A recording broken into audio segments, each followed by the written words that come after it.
Hey, yo, it's me, Pops Van Marmalade, and you're watching the Comics-Related Madness Network. Uh-huh. So come get some. CromCon. CromCon.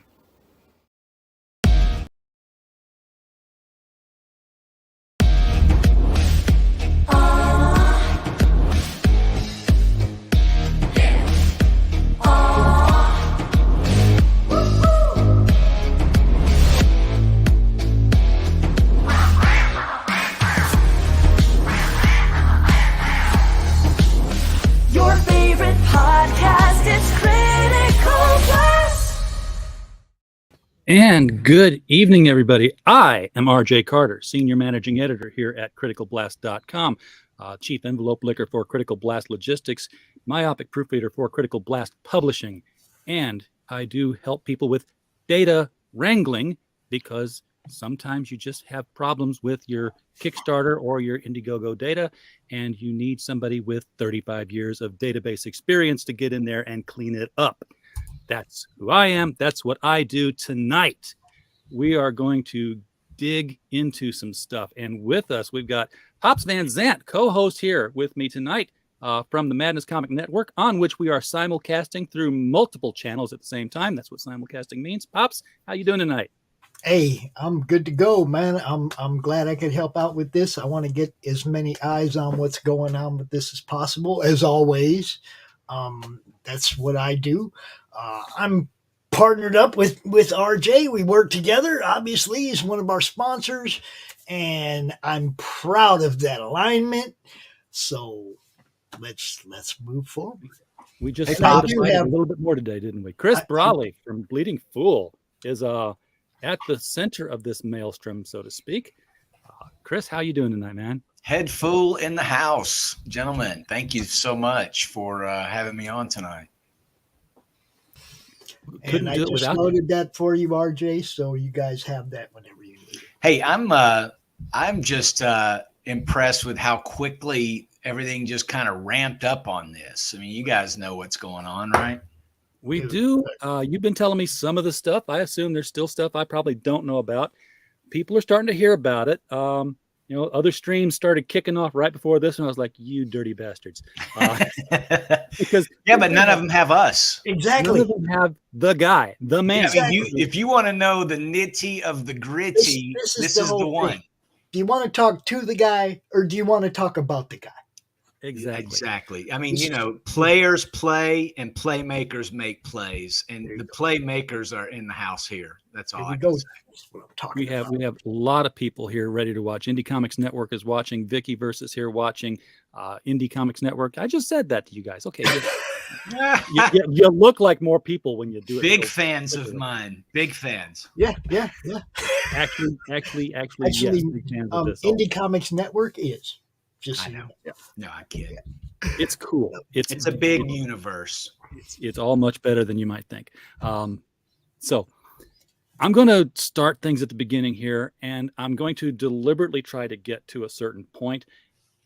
So if you want to say, yeah, but they got to hold up. If I skip something, definitely let me know. But we're going to start off with, I'm going to start with the article. Do you want to play the trailer first? Because I loaded it. No, let's bring that up later. Let's talk smack first. We'll bring that in. And by the way, for perspective on the comic book industry and how this all works, as an indie publisher, we also are joined for commentary by Michael Tierney of the LCS Guys show. Hello, Michael. You are here just in time, man. Hey, how y'all doing today? What's up? It's interesting. We're in interesting times. So this article is an archive of what ran on the DailyKos. The title has finally been changed because it's Mike Baron is not the creator of the Punisher.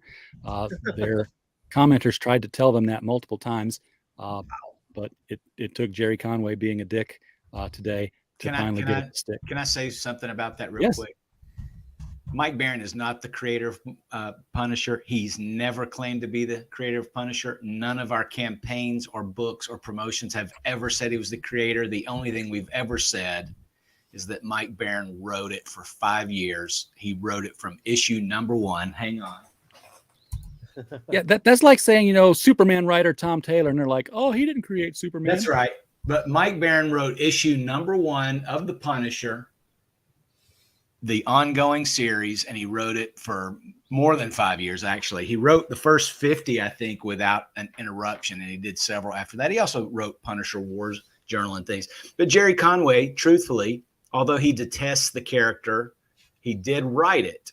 And how embarrassing that Jerry Conway would make bones about this article only because it said Mike Baron was the creator of it. That's the only flaw he saw in this. This is really an insane lunatic fringe article, but I digress. Go ahead. I get you. I'm gonna give myself the big screen, which means, Pops, I'm not gonna see the chat because I'm full screened on this now. Gotcha. Thank you. Appreciate it. Okay, so I'm going to skip past the first part of this. Guess what? I can't do that and scroll the article at the same time. So that sucks. That's okay. I'm going to go a different route. I'm going to just go to the tab. So I'm not even looking at y'all now. I'm looking at this article. And here it introduces Mike Baron and Richard Bonk, the creative team on here. Stochastic terrorist Mike Baron and his partner in conspiracy, scribbler Richard Bonk. I want to skip this first paragraph because it's an update. I want to get back to that. But this is where it all began. Do you know what a stochastic terrorist is? It's a random person. Well, it's a new term, I'm told, by Michael Bancroft, or at least somebody in his chat, that it's a new term that the progressive left are using to accuse people of racism and terrorism without having to show any proof of it. So this person or these persons use the term stochastic terrorist frequently. Yeah, because if you just say, go to Google and say define : stochastic, you get randomly determined, having a random probability distribution or pattern that may be analyzed statistically, but may not be predicted precisely. It's imprecise. It's an imprecise label that they've decided to apply. Yeah. But this person here, Star Mignon, who's the writer on this piece, remember that name. We're going to be Star Mignon, like filet, or minion, rather. I would go with minion, but go ahead. Star Mignon. Yeah, I think that's probably more correct. Yeah. With the French version of puppet. Iraqis, Afghans, Chinese, Mexican, and Lebanese. This is all in quotes. So this is being pulled from somewhere. These are just a few of the racial and national groups that Punisher creator Mike Baron has demonized in his latest diatribe of racist propaganda and stochastic terrorism, disguised as a funny book. Called The Private American, it is about a vigilante lone wolf who has a partner, but never mind, wanted by the FBI, who wears the "Don't Tread on Me" Gadsden flag. This person, by the way, is not really a writer. And yet they are, and that's the fun part of this we're going to get to. Gadsden flag snake on his chest while he brutally murders migrant workers and families fleeing fascism abroad under the assumption that they are all human traffickers, criminals, arms dealers, drug smugglers with suitcase bombs. Okay. That's a lie. Yeah, Mike Baron is the writer. He is the god of this little universe that's so many pages long. If he says that person is a human trafficker, they're a human trafficker. They're not an innocent migrant family because he created them. He knows who they are. Can I quickly interject right there, real quick, RJ? Yes, absolutely. The writer of this article has never read the book. Exactly. Nobody has. That's what I've been saying from the beginning. The truth of the matter is, only the creative team, a couple of press contacts who already had to deflect the anti-immigrant charges that were flung at us, and our legal counsel. They've read the script, and they back us 100%. Go ahead. I want to find out more about that. I just want to say, like, right from the beginning, there was a conversation about this on one of my shows. Got a little bit heated, and people have to understand this is fiction. This is not nonfiction. This is fiction. This is something that somebody created. None of the things you see in quotes right here are part of the book. No, you're absolutely Nothing, right. Now there are nothing that they're Afghani terrorists in the book that come across the border, but it's no different. Pops, you make such a good point. It's no different than, say, Death Wish. You know, some people don't want to go watch Death Wish. Some people don't want to go watch Rambo: Last Blood, right? Some people don't like The Punisher. That doesn't mean you go into the comic shop, rip all the Punisher comics out, and burn them. Guess what? Some people don't like Supergirl either because of the TV show, not because of the comic book. That's right. Yeah. Sorry, RJ, go ahead. Let's not jump too far ahead, too fast here. This book's subject matter will likely prevent it from ever finding a home at a mainstream comics publishing house. We know why, because they've changed. Reads the script on the Kickstarter project page. You think so, huh? I wonder why. Ellipsis, no question mark. If I could comment to that real quick too. I mean, it's just not the type of subject matter that Image is going to print. No, I mean, let's But be it's honest. also, again, not true because I already offered you guys a deal to help the publishers. Well, mainstream publishers, brother. Yeah. Not indie I cool. publish too, Pops. Not I'm just cool saying, indie, baby. you know, All it's right, go like you ahead. got to start, you got to get them in the stores. And it's like, look, the stores I aren't know. going I to know. believe. But that was the point of this, is that the mainstream biggies like Dark Horse and IDW and Dynamite and Marvel and DC, obviously, because it's not cape shit, they're not going to print this. Go ahead. Right. Yeah. But they Now- wouldn't touch any of his previous stuff either, right? I mean, Well, yeah, that's why he's doing it on his own. they've been dumping on Mike. Look, I've been on the Mike Baron. You can't mess with my friend Mike Baron train for quite a while now. I've been promoting Mike through this being his third cancellation since I've known him. It's all bullshit. It's like ever since he and I teamed up, it's been cancellation. I need to get out of this business. Let me interject just a Don't you little bit. dare. Let me That's what interject they want. comic history about Mike Barrett and the Punisher. As you were talking about, he was originally the writer on it, and for like 50 issues. And at that time, it was actually an all ages book, and his sales at my stores were 10 times what the sales have been on the Punisher for the last 20 years. I mean, so he was knocking out of the ballpark when he was working on that book. Mike is well known for his Punisher run, and let's be fair. When Mike first approached me about the Private American, he said, basically, in a nutshell, it's what would the Punisher do if he was on the border and he had a similar situation that went bad. And what this is an ex-Green Beret. He's Cuban American, and he has a friend that gets killed down. He lives in South Texas. Somebody gets killed by a cartel member. Cuban American. Yes. Just so everybody understands, the protagonist is. Yeah, the protagonist Cuban American. But, that doesn't matter. I mean, we don't even want to use that as a shield, but nonetheless, it's the Punisher going out. I mean, in the opening sequence, I wish I could just show you guys the pages. The opening scene of this comic is a small group of migrants that have been trafficked across the border by some coyotes. Mm-hmm. And the pretty girl is being dragged off into the woods by a cartel member saying, he's a coyote, he's saying, you knew the price when we brought you here.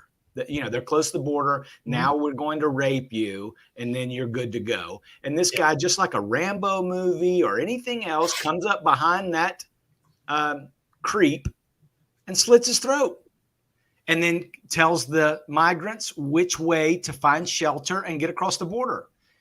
The description you're about to hear in this article is so far removed from reality. It's insulting on its face, but I've said enough. Go ahead, Art. It's also hard to read because, especially if you have English as your first language. Yeah, it's poorly written, no doubt. Yeah, it's poorly written. Well, it was written in an emotional. But as you can tell at the top, it was not reviewed by DailyKos editorial. What does it say specifically there? This content is not subject to review by DailyKos staff prior to publication. That's why is it not? Why is it on your page? But well, that's a legal. Editorial that's a little legal trick to try to get out of getting in trouble. We'll get to that because newsflash, everybody, the DailyKos emailed me about 2 hours ago.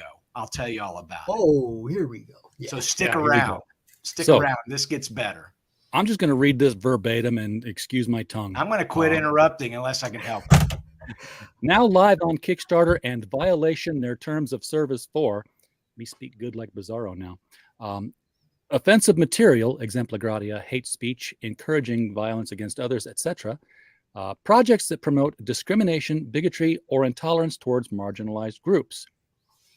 Published by Chris, they don't even look up your name, man. They can't even read. They can't even print your name right. I know. If you're gonna put a guy down, at least get his name right.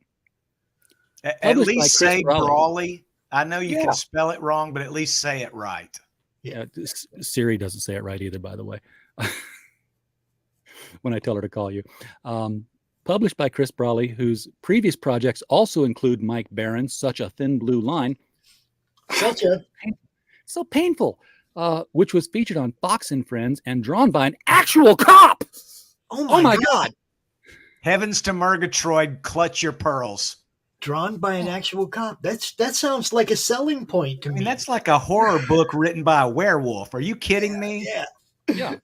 Terrible idea. This past work is about vigilante police officers who have to go on a killing spree in Black communities. Was that the alternate copy? That's a straight lie. That's the director's cut of that comic book. The one that we actually released is about a Hispanic single mom who works as a police officer, and her partner is a Black cop. And there's a riot because the progressive liberal mayor of the town that she works in tries to placate the unmentioned Antifa rioters, and all hell breaks loose. And it's basically just a night of rioting. It's basically 24 hours in the life of a single mother who's a trying cop. to stay alive, not on a killing spree in a Black community. That is vigilante cops going on a killing spree in Black communities. I'm telling you, it's the worst blood libel I've ever heard about. I'm telling you, that's straight lies. And I'm laughing, but I can't do anything else. They've damaged us. This article resulted in Kickstarter kicking us off. Yeah. Okay. So an obvious ode to Fox News talking points and the fake news narrative about violent BLM writers, because there weren't any. The fake news? That Kyle Crybaby Rittenhouse and 600 plus other right-wing extremists just this year on the path to hunting human beings for sport. It's a lie. The private American just turns Proud Boys, Oath Keepers, and other 3%er types towards Hispanics. You mean against Hispanics? Toward Hispanic, Chinese, and Muslim peoples, and plays into the paranoid, bigoted delusions. Another lie. Another lie. Stay tuned, people. It's about to tell you how we're responsible for the hammer attack on Paul Pelosi. Get ready. I know. An explosive, gritty political thriller ripped right from today's national headlines and exposing the dangerous activities happening across America's porous borders. The same porous borders. True. Orange Hitler. Oh, Jesus Christ. Orange Hitler. When you pull out the Orange Hitler, you know you're serious now. I know. Hitler. Of course, I'm sure they will no doubt play these books off as fictional exaggerations because, they are fictional. But they're not exaggerations. That shit's really happening. There's just nobody down there stopping it. Yeah, that would be the exaggeration part. But we all know damn well fictional exaggerations are the core belief system of the dangerous radical right, QAnon terrorists, and trigger-happy militia types. This is just a comic book like Elon Musk is just joking around when he posts Hitler memes. So they used Hitler twice in this so far. Let's see how many times they do. Let's see how many times. It only gets worse, boys. Wow. From the Charlottesville anti-Semitic, that's not how you spell Semitic. Semitic? Is that what you mean? I know they can't. She doesn't spell. Anti-Semitic tiki torch, which is ironic. I will get to that. Riot to Asian hate which is usually committed by Black people, but let's not cut hairs here. To the rise of vehicle attacks, to the home invasion that left Nancy Pelosi's husband hospitalized. Well, he got hit pretty hard with a dildo hammer. You can't make this up, everybody. It's almost like I paid somebody to write this. Almost like a go parody. write the craziest shit you could possibly come up with. Yeah. Except projects they like the use price. this lie to get you kicked off Kickstarter. and That's right. Yeah. Go where ahead. it's fucked Yeah, up. go ahead. Art. It's spoiler alert, Pops. Come on. The projects like the Private American only fan the flames of political extremism that led to the January 6th insurrection and the death of five DC police officers, all of heart attacks. Has anyone been keeping count of the obvious provable lies yet? I've lost count, but go ahead. Start at the beginning and just highlight to here. It's all one big one. Pretty much. This is the kind of radicalization disguised as entertainment that would fit perfectly on a Klansman's bookshelf between the Turner Diaries and Mein Kampf. I'm sure the publisher can table this book at the next Trump rally, right between Kanye West's White Lives Matter shirts and Nick Fuente's new book, The Incel's Guide to AR-15s. Let me interject. Mein Kampf was written by Hitler, so we've got another Hitler reference just in case you're not keeping up. Yeah, this is where it gets. This is the nut right here. We urge anyone. She must have a mouse in her pocket.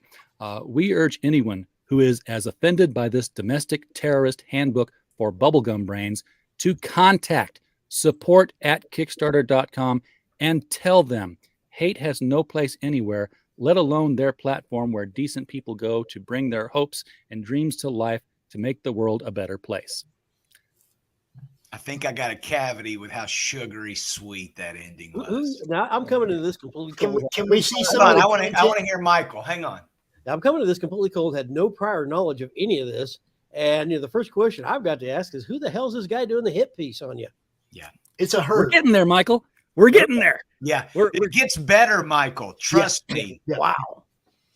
So I'm gonna share it back up here again because Go ahead. there's one thing here at the top. I want to make sure that people see. I told you I was going to go back to the top because this did get kicked off a Kickstarter, so they updated it. Yep. So update. This very racist comic book has in fact already been removed from Kickstarter.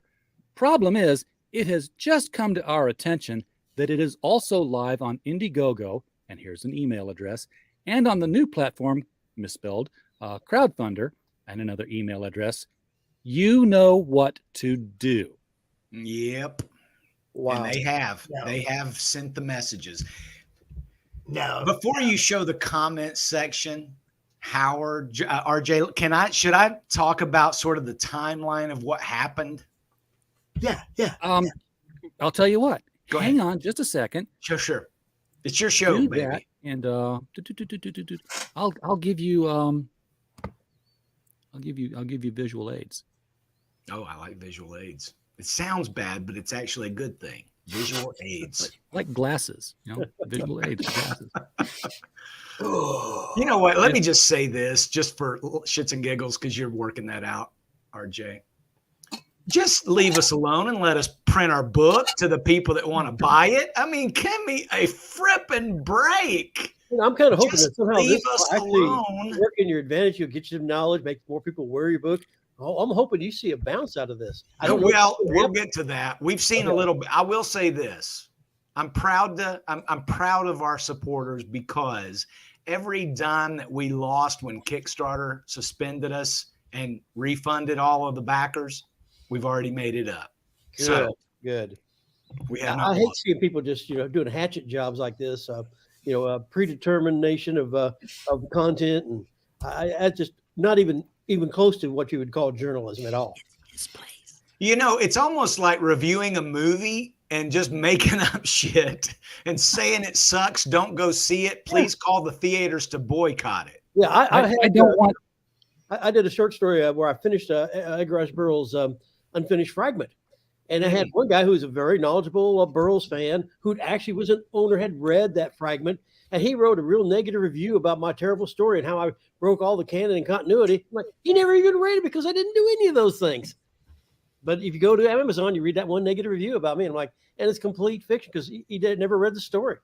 That's like saying, I don't think people should go see Maverick, Top Gun Maverick, because that scene where he shoots the gorilla in the head is just, The six gun gorilla, by the way. yeah, it's that one. He Available wouldn't have made now that on one. Indiegogo. You really shouldn't have shot that plane down, man. Really. Yes. Yeah. It was awful. Chris, is this where you would like to start? Yeah. So let me kind of give you guys a timeline of how we even discovered this. Because, for those that do not know me, I don't read the DailyKos. Okay. It's a far left. It's actually a Democrat party donating company. They raise money for Democrats.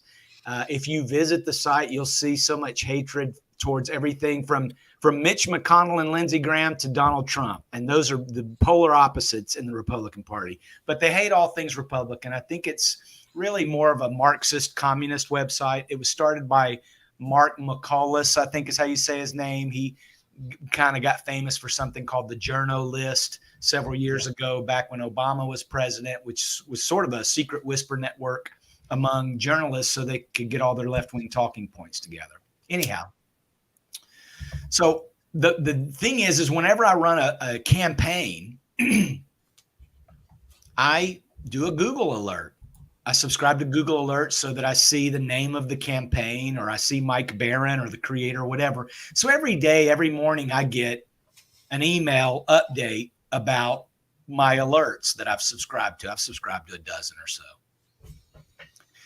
Well, on Thursday, this message came through Kickstarter from a Gabrielle Discordia. And Gabrielle wanted to ask me, the important questions like, why is this book so racist? And that's sort of thank you for the correction, Vicky. Why is the book so racist is almost like, when did you stop beating your wife, right? So I simply said, it isn't. And then I clicked mark as spam. You can mark something as spam. Mm-hmm. Well, you also get email. You get a direct message on the Kickstarter platform, which is what we're looking at here, but you also get a direct email when somebody sends you a message on Kickstarter. And I got another message. Now, bear in mind, this is after I had marked this person's message as spam. So I do not know why the spam function did not work. I have a suspicion, which I'll mention afterwards. But then they say it is by far the most racist comic since Flick by Frank Miller. And I must confess, I don't know. I'm not familiar with Flick by Frank Miller. I do have his anti-terrorist, should have been Batman hard copy comic. I can't remember the name of it. Holy Terror. Thank you. Holy Terror. Yeah. And you could argue that that's racist, but honestly, a reasonable person outside of our culture would say it's not. But nonetheless, that's just my opinion. It says coming in third is your cop comic. So they're mentioning the cop comic called Thin Blue Line, which is racist and based on lies about Black Lives Matter. Black Lives Matter is never mentioned in the book. There are no Black Lives Matter representatives, avatars, or anything of that nature. It's complete bunk. The book was published last year or earlier this year, but I think we actually published it in January. It's been reviewed by everyone from Black comic book reviewers like Jamal Baraka to the vice president of publishing over at Gemini and Previews, who said, hey, this comic could have gone either way, and this was excellent. Nice work, gentlemen. People have loved the book. It is pro-police in the end, but it also shows both sides. There's a bad cop in the comic. It's just reality. It's written from the headlines like Mike Barron does, period. It's fiction. It's fiction.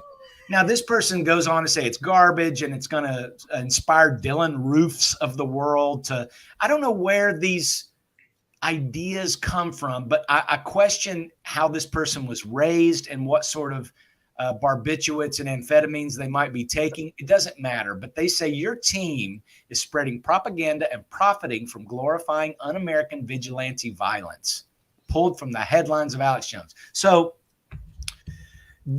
I'm sure they could make that argument amongst the true believers in their tribe, and that's fine. But all you got to do is just ignore us, right? Well, at this point, since I knew the spam wasn't working, I did say something kind of salty, right?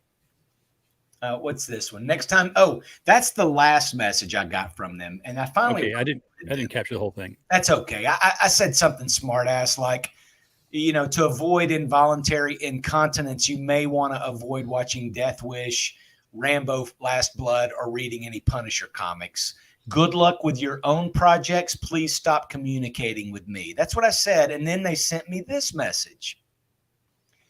Between this message and my comment, I actually reached out to Twitter Trust and said, why is your spam function not working, number one? Kickstarter and Trust. what do I do about it? And they said, well, you could report the person for harassment, which I did. And even after that, this message came in. Next time you launch a comic book, ask yourself, will this sell well at a Klan rally? Because all of your books would sell well at a Klan rally. Of course, that includes Florida Man, still available at floridamancomics.com and on American Mythology Productions. Let's talk about hate speech. It's hate speech. Well, talk If you're about hate speech. watching This please is share hate this speech. stream Could you out. imagine saying this to someone face to face in polite company? That's hate No. speech. That's hate Yeah. speech. Yeah. This By the person way, I doesn't want know- to pay draw close attention to attention to the- that logo, because so that morning I get those messages and I'm like, okay, that's weird, whatever. The next day I get a Google alert. So this is yesterday. So these messages came in on the 7th, which is Wednesday. And apparently on the 7th, as you can see there, this article came out. So that person sent us multiple messages the same day DailyKos published this article. Now, I didn't know about the article on Wednesday. On Thursday morning, I got the message from Google Alerts. Well, they published it Wednesday night, Yeah, Wednesday night. 9:36 p.m. Thursday morning, I get a Google alert about it. And I send a message to, I tell, of course, the creative team first, but then I send a message to DailyKos's creative team. Matter of fact, I wish I could share what I wrote them, because I want to get to their response tonight. They did not do exactly what I asked, but if you'll indulge me, I'm going to tell you what I said to them. Yeah, go on. It's your show, man. I said, in regards to the article posted by Star Mignon, I'm the publisher of this comic book, and nothing could be further from the truth about how it is being represented by your writer. Their article is libel and defamatory, and Mike Baron's legal representatives are reviewing it now. The book is about a former veteran who is Cuban American who goes to war with the drug smugglers and human traffickers at the border after someone close to him is killed. The protagonist of the book actually protects and saves the migrants and empathizes with them. Mike Baron is an Eisner Award-winning creator, and this type of misinformation is tortuous and could negatively impact his career as an accomplished writer. The book absolutely is not racist. Mike Baron is not racist. The story does not, quote, promote hate, and is most certainly not in violation of Kickstarter's terms of service. Kickstarter approved this project after a thorough 5-day review before we launched. Furthermore, the assertion that Baron's last book, Thin Blue Line, depicts, quote, vigilante police officers who have to go on a killing spree in Black communities is perhaps the most defamatory blood libel lie I've ever read. That book, is about a Hispanic single mom and a Black cop who are dealing with riots in their city. It is painfully clear that your writer never reviewed or read either of these books. Their lies have created a campaign to harm our crowdfunding efforts through false reporting of the Kickstarting project. These are all disparaging and easily provable lies that the DailyKos has published and could have untold negative impact on our business. I see at the top that this content is marked as, quote, not subject to review by DailyKos staff prior to publication. Therefore, I now formally request that you immediately remove this dangerous misinformation before the close of business today, or you will be hearing from our legal counsel. Thank you, Chris Brawley, Big Comics, my phone number, blah, blah, blah. Yeah, you've clearly been slandered. Clearly, Yeah. there's no, I mean, it's completely provable that we've been slandered. And for the record, DailyKos averages 10 million visitors a month. It's been around since 2002, 20 years. This is an established website. Even though they host this kind of hair on fire bullshit, it's true. Now, let me say that was sent Thursday morning, yesterday morning, after I talked to the guys. 3 hours ago, a few minutes before 5 p.m. Eastern here, Marcos Molitsas. Thank you, RJ and Vicky. I think the founder of the website wrote me back and copied Garner K. Wing and Will Rockefeller. I'm presuming one is a lawyer because he's from HansonBridget.com and the other is from DailyKos, so I presume he's editorial. He says, "Hi, Chris. Thank you for your note. We take such matters seriously, so I'm happy to investigate this alleged defamation. Obviously, much of your claims hinge on the contents of the two books in question, Thin Blue Line and this new one. We would need to receive copies of the books to properly evaluate their contents." Wouldn't they need that before printing a freaking article? You would think. Thanks, Pops. We'd be happy to do so under a non-disclosure agreement and return them after the fact. Also, a more detailed list of these alleged defamations would be helpful. Thank you, Marcus Molitsas, founder, DailyKos. My response was prompt. I said, "Marcos, thank you for your response. As I expect you are already aware, your DailyKos article has resulted in the permanent suspension of our crowdfunding campaign at Kickstarter. So the damage to our business has already begun. We've lost thousands of dollars because of your article's defamatory comments, and the damage to our creative team's reputation is incalculable. As for providing you with materials for review, the Private American has not even been published. It is scheduled to come out in April 2023. The graphic novel script has been thoroughly reviewed and vetted by our legal counsel and publishing team. So I can assure you that it is decidedly not a, quote, domestic terrorist handbook, unquote, as your website has published.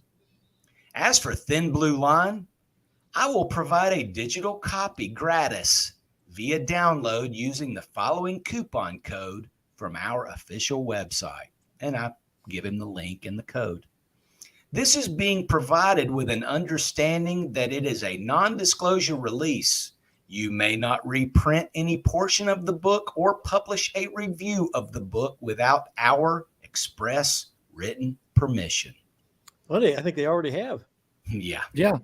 That's kind of my point, Michael. Yeah.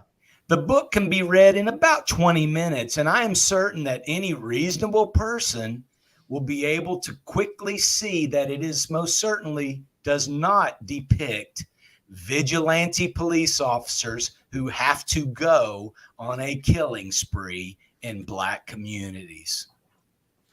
Your author has used the massive draw of your decades-old website to create a mob campaign against an Eisner Award-winning creator and is spreading their malicious lies all over social media, Defamation. which have done untold monetary damage to our independent publishing efforts.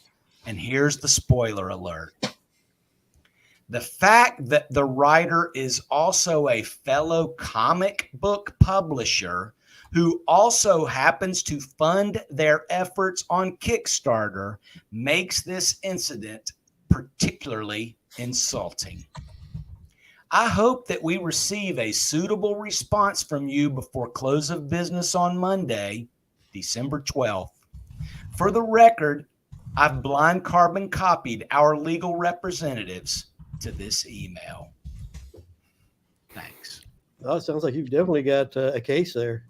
Yeah, it's not just libel as you said there. I mean, I brought this image up here because I wanted to reemphasize the writer's name and the image avatar that she uses here, and then to dig into the comments that this article generated. This is not all of them. This is just some of them. I reported it to Kickstarter for hate speech. Thank you, from Coomer Ploker. Psycho Savannah just attacks their looks. Damon Griffin says, thanks for shining a light on this, Star Mignon. I've contacted Kickstarter support to express my extreme distaste and ask why that campaign isn't considered to be in violation of the terms of service cited above. My one voice is no louder than anyone else's, but in hopes of scoring a small point with them, I signed it with stats from my KS profile, which is basically that he's backed 1,753 projects. Oh, don't worry, Damon. They already had somebody's stats for Kickstarter. The other comments that were pulled off of here was, just got an email from Kickstarter and checked. It's suspended. I reported it, which is why they emailed me. By the way, I emailed Kickstarter yesterday as well, and Kickstarter hasn't responded to me at all.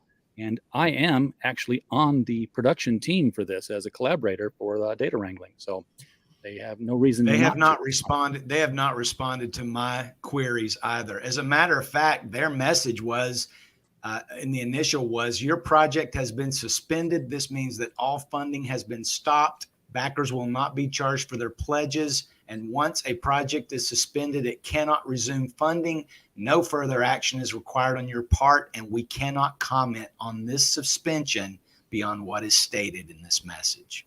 Yeah, they're going to comment. So they will eventually. So this is a website that is linked off of the Star. Now, this is the writer of the article.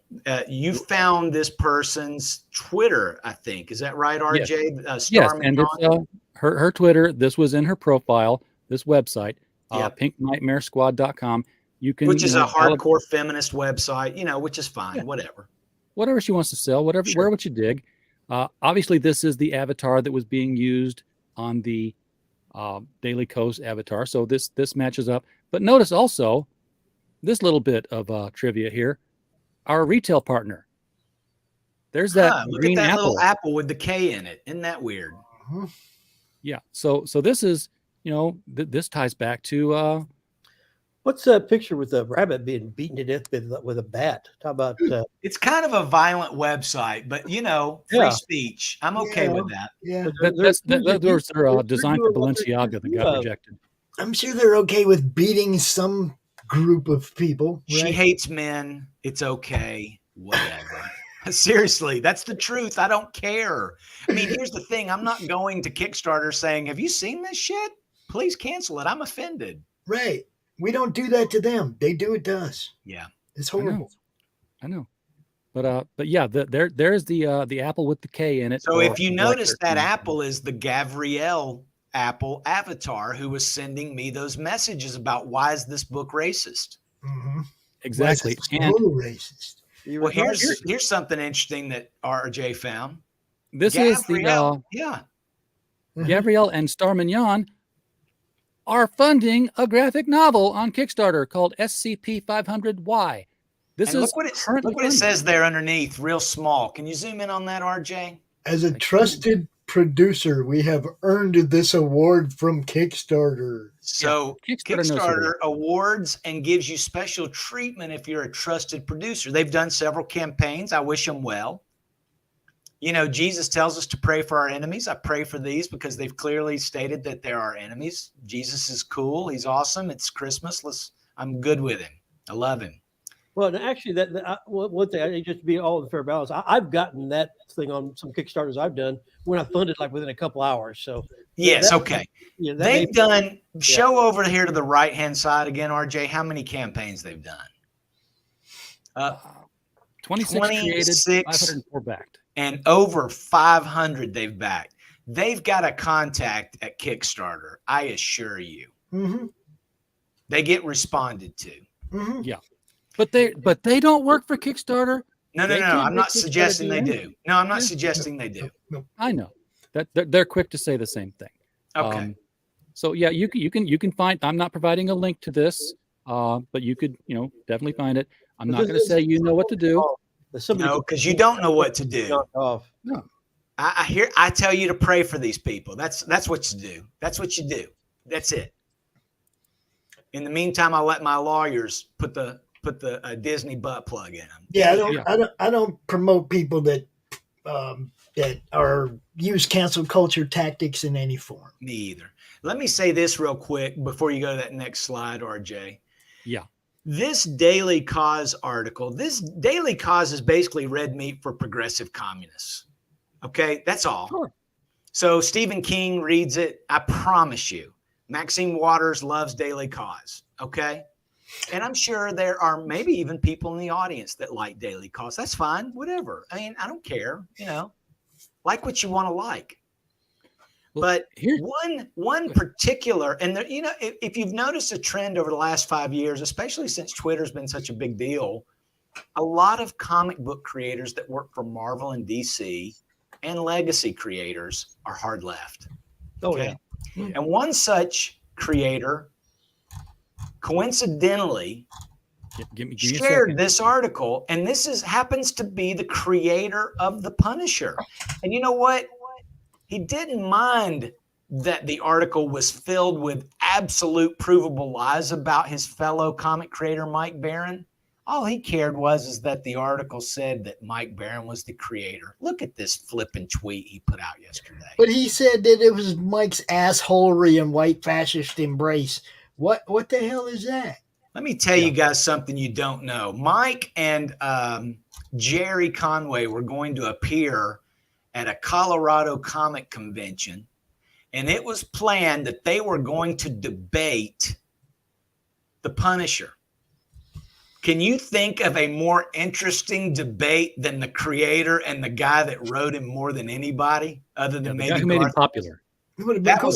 That was a heavily sought after workshop. And guess who called in sick? Well, not Mike. He's too tough for that. That's right. But guess what Mike said publicly about it when somebody asked him? I wish him well. That's it. Mm-hmm. But look what Jerry Conway says publicly about Mike Baron. Mm-hmm. He's not, emphasis, not the Punisher creator.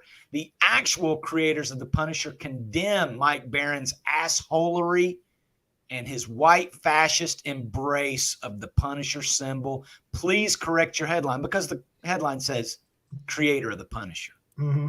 Yeah. Yeah, it's super disappointing. You're absolutely right. Jerry's a great writer. Don't get me wrong. I don't take anything away from Jerry, but his shit stinks. And he is, of course, sharing the article. The article. And here is Gavriel. Now, wait a minute. Wait a minute, Gavriel.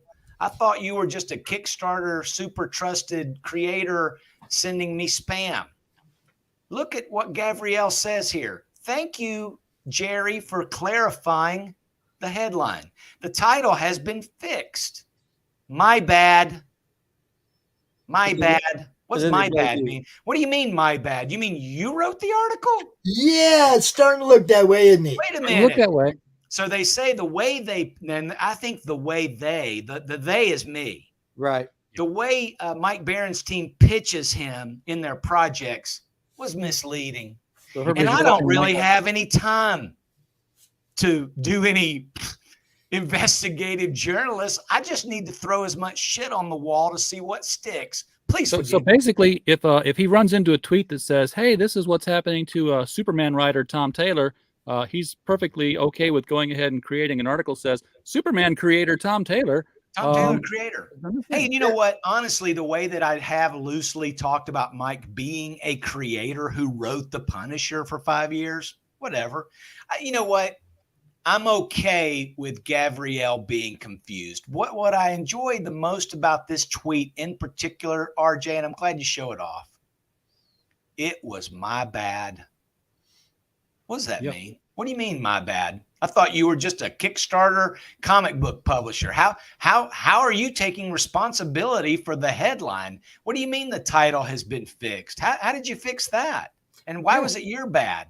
It's telling, guys. Maybe he just told Star to go in and fix her head. Well, that's true because he and Star are collaborators. And that's what I want to get to. We've talked about the libel. We've talked about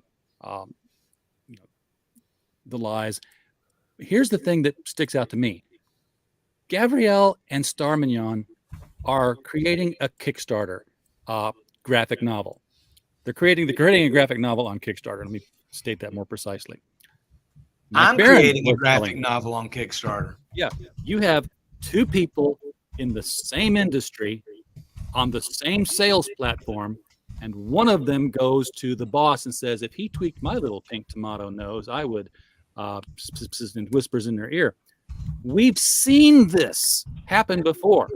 We have a word for this. We have two words for this. It's called tortious interference. Yep. And it's actionable. Now, I don't know what your plans are, Chris. I don't know if you can even speak to what your plans are, but if you can, we're all ears.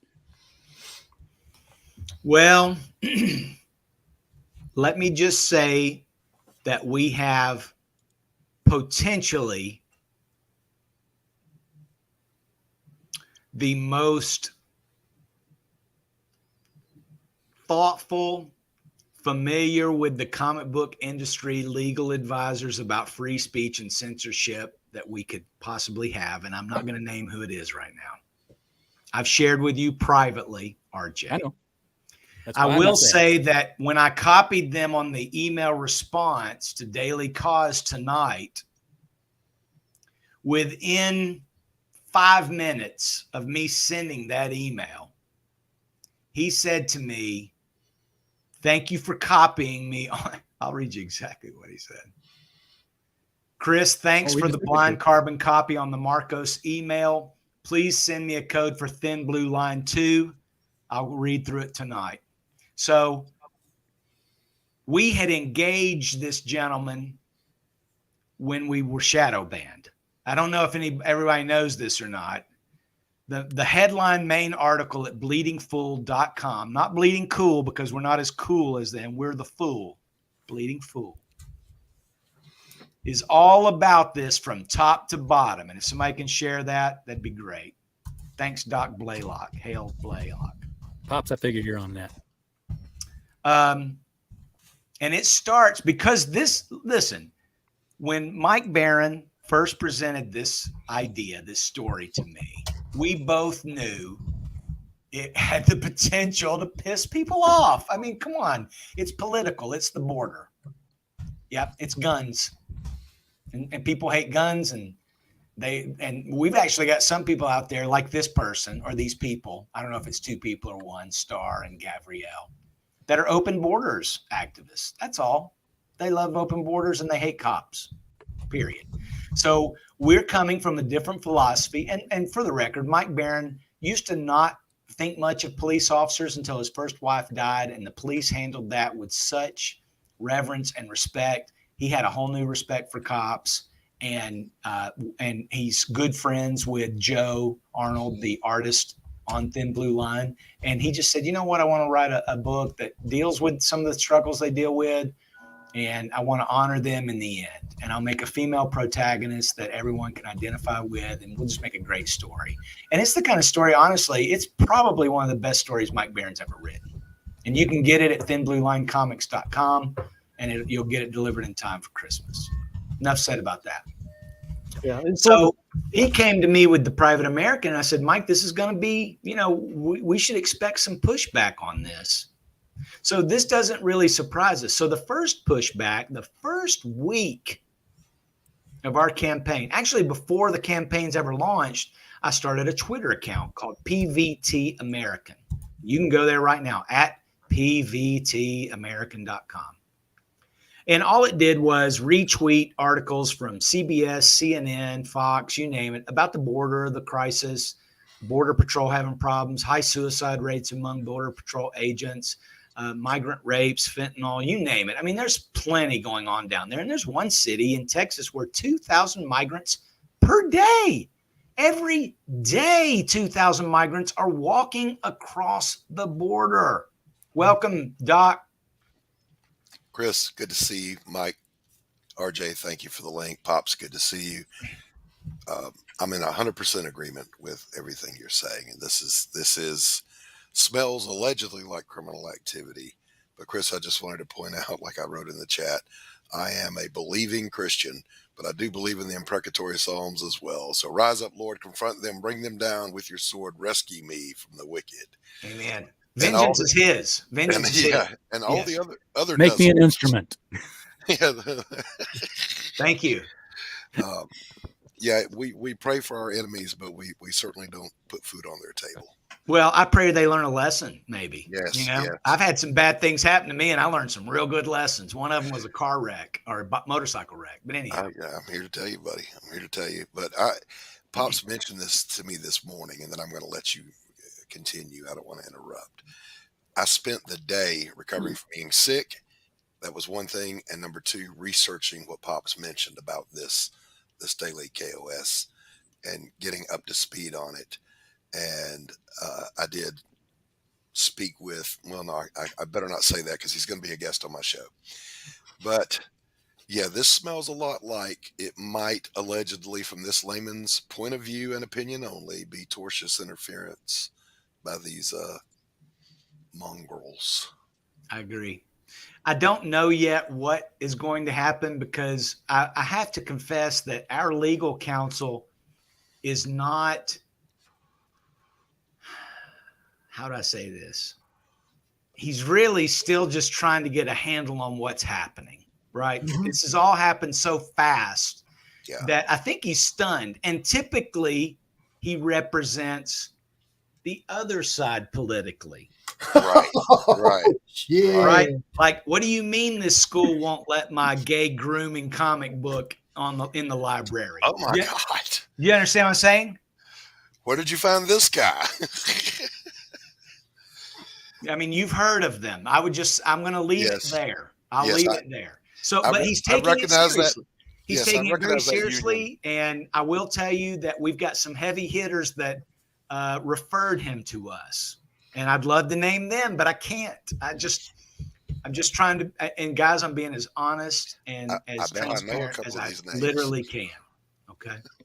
I don't need, the strategy is almost, and this is shout out to Mike Barron here. The strategy here is we don't necessarily want to show them our hand. No. But they're caught dead to rights. Yes. Not only are they caught dead to rights, but Indiegogo is too. Now, Twitter, not so much, but let me go back to You what mean happened with Kickstarter, Twitter. or you still mean Indiegogo? Both. Indiegogo and Kickstarter, both. Okay. And DailyKos. Mhm. And Gavriel. And Star Mignon. They're It's all all out there in the daylight. it's right there, and we've That's enough archived to be right, though. everything. Come on. You know, before I would engage any of them, I went ahead and just go to archive.is and I say, okay, thank you. I'm going to get a backup of this right away. Yeah, absolutely, because those delete fingers are going to be flying. Well, they've fast already and changed the light. headline, Doc. Yeah. And So who knows what else, other stealth edits they'll do. Hey, listen, I'm a publisher. I've stealth edited. Sure. Whatever. Do what you got to do. But I'm going to catch you when you're breaking, at least civilly. Basically, you've come between me and my money. Exactly right. I got a wife. I got bills. And I'm doing this for a percentage from these creators who are And putting you're an themselves honest out there. businessman. It's a business. Trying to do honest business. That's all. We're just trying to publish an indie comic. Yeah. Leave us alone. Yeah. Comic. Hey, Mr. So Gunnerford. we're not doing Mein Kampf, by the way, or the Turner Diaries, or whatever absolute ludicrousness. I mean, in other words, it's like, what is the most hateful thing you can say about Mike Barron? And you said it. Not Really? to mention, Mike is married to a Korean woman. Exactly. Our letterer Exactly. is black. Our colorist is Indonesian. If we were racist, we would look like Stormfront. We'd all have a shaved head, I'll bet. We're not that way at all, guys. My hair stopped growing and I said, God, you've got a plan. Let's hurry it up. That's why I shaved my head. That's it. Now, you know, the thing about, you mentioned those books that they, try to throw Mein against Kampf, you. yeah. Mein Kampf and the Turner Diaries. Those books are still being printed. Those books are still available in Amazon. libraries. Yeah. Are they hassling Amazon? Yeah, exactly.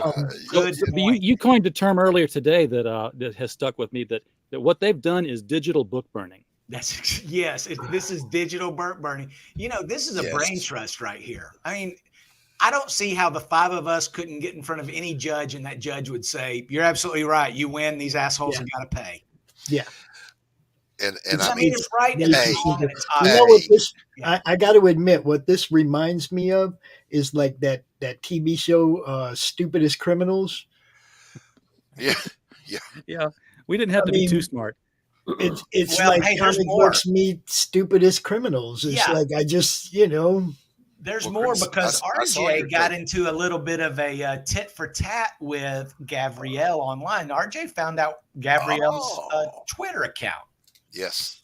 It is in that Twitter feed. You know, you saw earlier where Gabrielle said, "My bad, I'll fix that headline," or whatever. Gabrielle also admits, "I'm a comic publisher."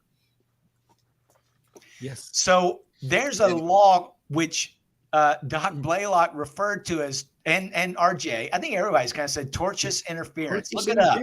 Yes. Look it up. Tortious interference. As a matter of fact, I've got a definition of it right here. I wonder why I've got it pulled up and very handy. It just happens to be laying Just there. happens to be right here. I'm very familiar with this, by the way, because and I'll take credit for having introduced it into the lexicon of the comics Mark publishers. Waid. Yeah, because of Mark Waid, and actually it was because of the stores on Facebook that had an independent group in the back that were saying, "Hey, we're not going to carry Richard Meyer's book. Is that cool? Are you going to carry it?" No, good. I was living in St. Louis at the time. I was near Washington University, which is a prestigious law university. And I've got on the website, and Gabrielle, you can look this up, but you have to spell things correctly to find things in our search term. Otherwise, it comes back to the blank page. I interviewed the guy and said, what's the deal here? What do you call this? And he said, well, what the thing going on with these retailers here, this is called a legal boycott, and it's perfectly fine, blah, blah, blah. It's not nice, but, they can do it. He said, more interesting is the thing with the creators, since they're both in the same industry. The guy has a case here for tortious interference. and that's where we laid out the 5 elements necessary for tortious interference in a handy dandy table that went line by line item, the things that had happened in that case. Said, yep, that looks right to us. Lord grant me stupid enemies. Yes. And live in interesting times. I think that that case, they actually kind of either both. They got tired of it. Yeah, because it was just too costly. They But got I COVID honestly out. think, based on what I'm seeing, and obviously I'm biased, but I almost feel like this is a better case. I think so too. I've never seen one more cut and dry myself. It does seem pretty prima facie, to me. Yeah.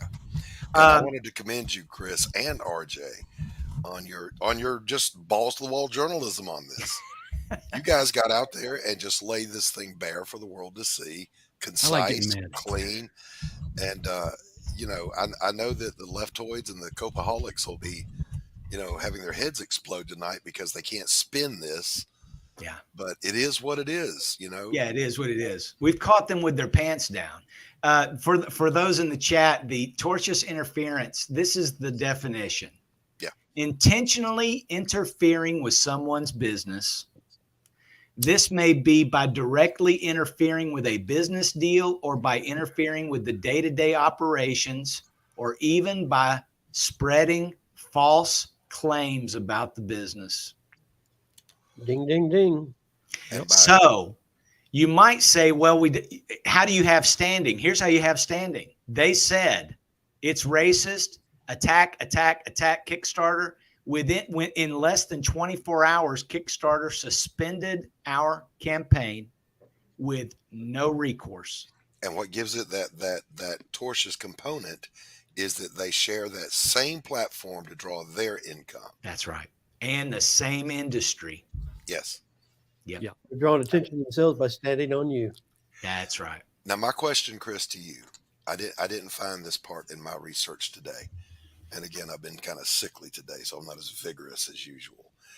My understanding, though, is the Streisand effect has helped you a bit on Indiegogo. Is that it? Well, I will say this. Now, I didn't get to it, but yes, Indiegogo had shadow banned us, so you have to have the direct link to get there. Right. But we had only, let me frame this right. We like Indiegogo the best because that's what most of our users use. When we did Thin Blue Line, we raised $96,000 on Indiegogo. We raised $45,000 on Kickstarter. Okay. Mhm. So Indiegogo is our go-to. Mhm. But with Indiegogo shadow banning us, we had started saying, well, you know what? Kickstarter's always treated us respectfully. Okay. I literally had this conversation 48 hours ago with Graham Nolan, Aaron Lepetstri, Mike Barron. Yeah. Because, and I'll say this, the reason for that is Kickstarter, when we did Thin Blue Line, one of the neat things that we did in that campaign was that we said, if we hit $50,000 with this campaign, which we did, it said, and on Kickstarter, I think it said if we hit 25,000, because we did Kickstarter as an afterthought. We said, if we hit this, we will donate $1,000 to the following 3 police-related charities. One is one that's a foundation for fallen officers. One is one that gives money to the families of officers who are killed. And the third is one that trains them in Brazilian Jiu-Jitsu so that they don't have to use lethal force when they apprehend. Wonderful. Yeah. Wonderful. So we listed that as a stretch goal. Well, somebody reported us, because you're not supposed to raise money for charities on Indiegogo or Kickstarter. Now, Indiegogo didn't say anything about it, but Kickstarter sent us an email and they said, we have hidden your campaign from search, which is obviously a function that they both use. But at least Kickstarter honestly told us, because you're raising money for charities, we have hidden it. Please remedy this and let us know when you do, and we'll remove the ban on your campaign. And they did. To their credit, they did. So that was kind of my pitch. I was pitching for Kickstarter 48 hours ago. Okay. Right. Golly. And we have a Kickstarter gave you that option to clean it up. So if this had been a TOS violation today, or yesterday, they would have done the same thing. They said that's what they do. They say, this is out of line, fix this, and we go back to town. Well, when you're raising money, it makes sense to me that if someone's in violation, you say, hey guys, we're going to pause your campaign for a minute. You need to fix these things so that you're not in violation, right? You're not like a HOA that finds out, oh, you're flying the Gadsden flag, we're going to burn your house down. Right. You notify the homeowner and you say, take the flag down. That's all. And and then that gives us the option to say, oh, we'll fix that, or screw you, we're done. Right? We see, this is my problem. They have an approval process. Yep. And in my opinion, once something's been approved, I don't care who cries about it. Either clean up your approval process so that you go through all these things that people flag. Either clean up your approval process and leave the creators alone, or just quit doing comics altogether. Or hey, you know what? Or like I said, Pops, give me the option to clean it up or depart or end the campaign. I'll just end it right now. We'll call it quits. And everybody's happy. That should be flagged in the approval process. Of course. If there's an issue. I will say this, because I know there's people in the chat that say, if you change anything about your campaign, but that's not true, because there's something called stretch goals. Right. And when you hit a stretch goal, you have to go edit the campaign and say, this stretch goal is now unlocked. That's an edit. Yeah. Okay. The other thing that I've heard is you can't promote other campaigns because that's spam. See, people didn't like when I did that either, but that's what I do. I get it. Listen, but every crowdfunding blog on the internet says you should cross promote, says you should find other people with other campaigns and say, hey, go check out our friends over here and they'll do it in return. Matter of fact, Kickstarter actually encourages it. However, it was pointed out, and I'll say it was pointed out, I think by the Wikiverse, that in Indiegogo's TOS, they call that spam, and they basically reserve the right to screw you, hide you, whatever, if you do it. Well, I quickly said, wait a minute. And another person was saying, oh, because you guys have been late before. Well, Florida Man was late, but we updated our backers every 2 weeks. And the reason it was late, because our first artist tried to screw us by tracing stuff and dragging his ass, getting stuff done, and we had to fire him. That's simple as that. I'm not going to say which one, but it was one of the artists on Florida Man. Wound up using no less than 5 artists, including Val Merrick, the great Val Merrick. So it wasn't Val Merrick that I'm referring to. Right. But saying that, Thin Blue Line was fulfilled the month after I think we said May, and we were fulfilling in June. So it wasn't late. But I pointed out, even my buddy, Brian Christgau, he was promoting his Zoop campaign. Thank you, Brian. He was promoting the Zoop campaign on Indiegogo and Kickstarter, and he's been late before. They didn't shadow ban Brian. They didn't shadow ban Richard C. Meyer. You want to talk about somebody that's been late and who promotes his other campaigns? So this was targeted, and it was targeted. Get me started, Chris. It was targeted by individuals filing reports. Can I interrupt something right here? They did update the headline. It does say Punisher writer. Oh, good. Whoever's doing this to Star, please stop. Okay, and I'm going to assume that somebody's doing it because she said it. It has been bought to my attention, but oh boy, I say brought that the creative team behind the racist comic book. This is, by the way, December 9th, 2:53 a.m. Central Standard Time. So this is new. Get some sleep. Behind the racist comic book has been getting deleted from social platforms and having their ads rejected for quite some times now, at least according to the multiple blogs this current publisher owns and operates, and the right-wing podcasts Mike likes to appear on. They also now think we are the, quote, big tech elite puppet masters, end quote, anti-Semitic slurs, of course, behind all of it going back years. In typical paranoid right-wing fashion, it's a conspiracy. We are also getting suspicious emails. So if my family gets slain in the middle of the night by masked assailants... Oh, no, you got to show this, RJ. I don't believe you. Please show this on the screen. Oh, my fucking You want me to show this? I will show this. Holy buck. Words just kill these people, man. Words are violence. I want the window. No, that comic book that I was never going to read frightens me. When your enemy is busy destroying themselves, don't interrupt them.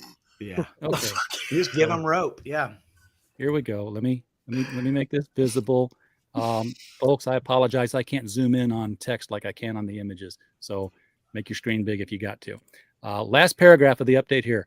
We are also getting suspicious emails. So if my family gets slain in the middle of the night by masked assailants in Punisher t-shirts, this update will lead the FBI to their doors. Is this the Babylon Bee? It's gotta be satire, bro. Yeah, I was gonna say this. Yeah. So quick timeline: we got suspended on PVT American Twitter after about 5 days. It said something about evading ban. I don't know what that means because I also run the Bleeding Fool, my own personal Twitter. The one for Thin Blue Line and the one for Florida Man Comics. None of them have been make banned. new Twitters all the time for new products. Yeah. And it wasn't doing anything, but it got banned, and Twitter has not, even with Elon Musk taking over, we have not gotten the Twitter account back. And to be fair, it's not like we had a whole lot of subscribers. Okay. I've seen that pointed out that we had only raised like $2,500 on Kickstarter. And I want to get to that real quick. Mm-hmm. When we hit $25,000, Dan Lawless, the great artist Dan Lawless, had a cover for us, a variant cover for Private American. It's beautiful. I don't know if you can show it, but it's out there. So Dan, rather than telling people go to http://indiegogo.com/Chris Brawley he said, just go to Indiegogo and search for Private American or Mike Baron. It'll turn up. Because at first, our first day on that platform, we raised $10,000. First day with Ethan Van Sciver's help. Don't get me wrong. Comicsgate is the reason we lit a fire under our ass. There's no doubt about it. Mike is a Comicsgate king, so be it. And of course, Comicsgate hates all women, all people of color, all left-wingers, all foreigners, all babies, only cis white males allowed, which is a joke. But anyhow, I'm sorry, that's the Scotch Chris talk. And RJ. Yep. Look at the tags on the left right there. I Tags know. on the left. Charlottesville border. BLM, border, Discrimination. Charlottesville, discrimination, hate speech, migrants, Muslims, propaganda. Do you know racism. the word Muslim is never mentioned in this book or in any of the promotion? It does say Iraqis. And go down to that real quick where it says Iraqis, Afghanis. Basically, that's part of the text on one of the campaigns where it says different terrorists from all kinds of countries are coming in. Yeah. Yeah. Okay. Hang on, Doc. I know what you're going to say here, and I want to point this out because this is update material. Notice it says border, Charlottesville, comics, discrimination, hate speech, migrants. What do you notice about this? Alphabetical order. Mm-hmm. Until after violence. Oh, we've got new things to add here. Yes, exactly my point, sir. Yep. Hey, Grizz, good to see you. Blue lives. January 6th. Now, if you go and look at this person's Twitter account, which I don't recommend you do, you'll see them now talking about Comicsgate. They also mention this Indiegogo shadow ban as sort of a, well, it's not my fault Kickstarter kicked them off. They've been shadow banned for weeks, according to their own updates or something. So what we think happened was just people that don't like Comicsgate came after a few select Comicsgater campaigns. And rather than ban us or suspend us or do whatever, Indiegogo just quietly shadow banned us. But what's really, again, if you'll go to this top article on Bleeding Fool right now, it's called Social Justice Comic Creators Organize a Mob to Cancel Mike Baron's Campaign. It's a bit wordy, sorry. You'll see that not only is there a video showing, you can go right now to Indiegogo and type Private American or Mike Baron, and you will not find that campaign, which is very much active. And probably as of right now, we've raised just shy of 40 grand. Let me see. 611. 39,611. We've more than made up for the $2,600 that we had raised on Kickstarter. And the reason for that is we were happy with Indiegogo. We were good with it and we were promoting it. And so for a long time, before I launched the campaign, I bought URL theprivateamerican.com. You can always go to theprivateamerican.com. That's our website. But for the launch of the campaign, I just redirected that URL to the Indiegogo page. So we like Indiegogo for multiple reasons. As RJ mentioned at the beginning, Critical Blast does fulfillment and basic data wrangling. You know, you download all this information about these backers. You got to know what they backed, where they lived, how to print off the labels, yada, yada, yada, how much they gave you, blah, blah, blah. So RJ has been very good. He's done that for the last two campaigns I ran with Mike, and he's going to do it for this one. And we just happen to like Indiegogo better because Indiegogo right now, I can access all my backers' information. I can go ahead and get all their emails right now. Kickstarter, you cannot get their information until they fill out what is lovingly termed a survey. Now, if you're like me and you've had email for the last 10 years, the last thing you ever open is an email asking you to fill out a survey. Believe it or not, I've got about 100 backers on Kickstarter that have never filled out the survey for Thin Blue Line, and I've been begging them for a year to fill it out. I've got books above my head here from a handful of different campaigns that all belong to the same person because that person never fills out their Kickstarter. I'm like, but you keep backing things. Do you ever wonder where your stuff is? There are strangers. It's a strange world, and I love it. Thank you, Disney. So once we learned that, so Dan was like, go find the book, search for it. And that's when we learned that you can't find it. It's shadow banned. And we looked and we emailed Indiegogo, and our friends emailed Indiegogo, and other guys in CG emailed Indiegogo. And at first you'll get we'll look into this. And then you get the response, we're going to upgrade this to our trust and safety board. And then that's it. Well, you got more than me. I got nothing going to support. I got nothing directly contacting as a media agent, their media agent, to have them address this. I emailed directly their CFO. I mean, we've contacted the CEO directly. We're not getting any response, which to me is all the proof I need that you know damn well we're shadow banned and you're not going to admit it. Simple as that. Yes, we shadow ban you and we're not going to tell you why. Get over it. And wanna they use don't the have to platform? according to their terms of service. That's the shitty part. They Yeah. can do whatever they want. You Yeah. guys basically agreed to they got control of your shit. That's right. They can You're turn right. it on and off whenever they want. But when you add the factor of somebody outside of it causing people to go to them and email them about your campaign with false accusations and misrepresentations, and they act on it without fucking investigating, Or now asking. it's their Yeah. problem. They didn't do a single, they never even asked. They took their trusted creator at their word.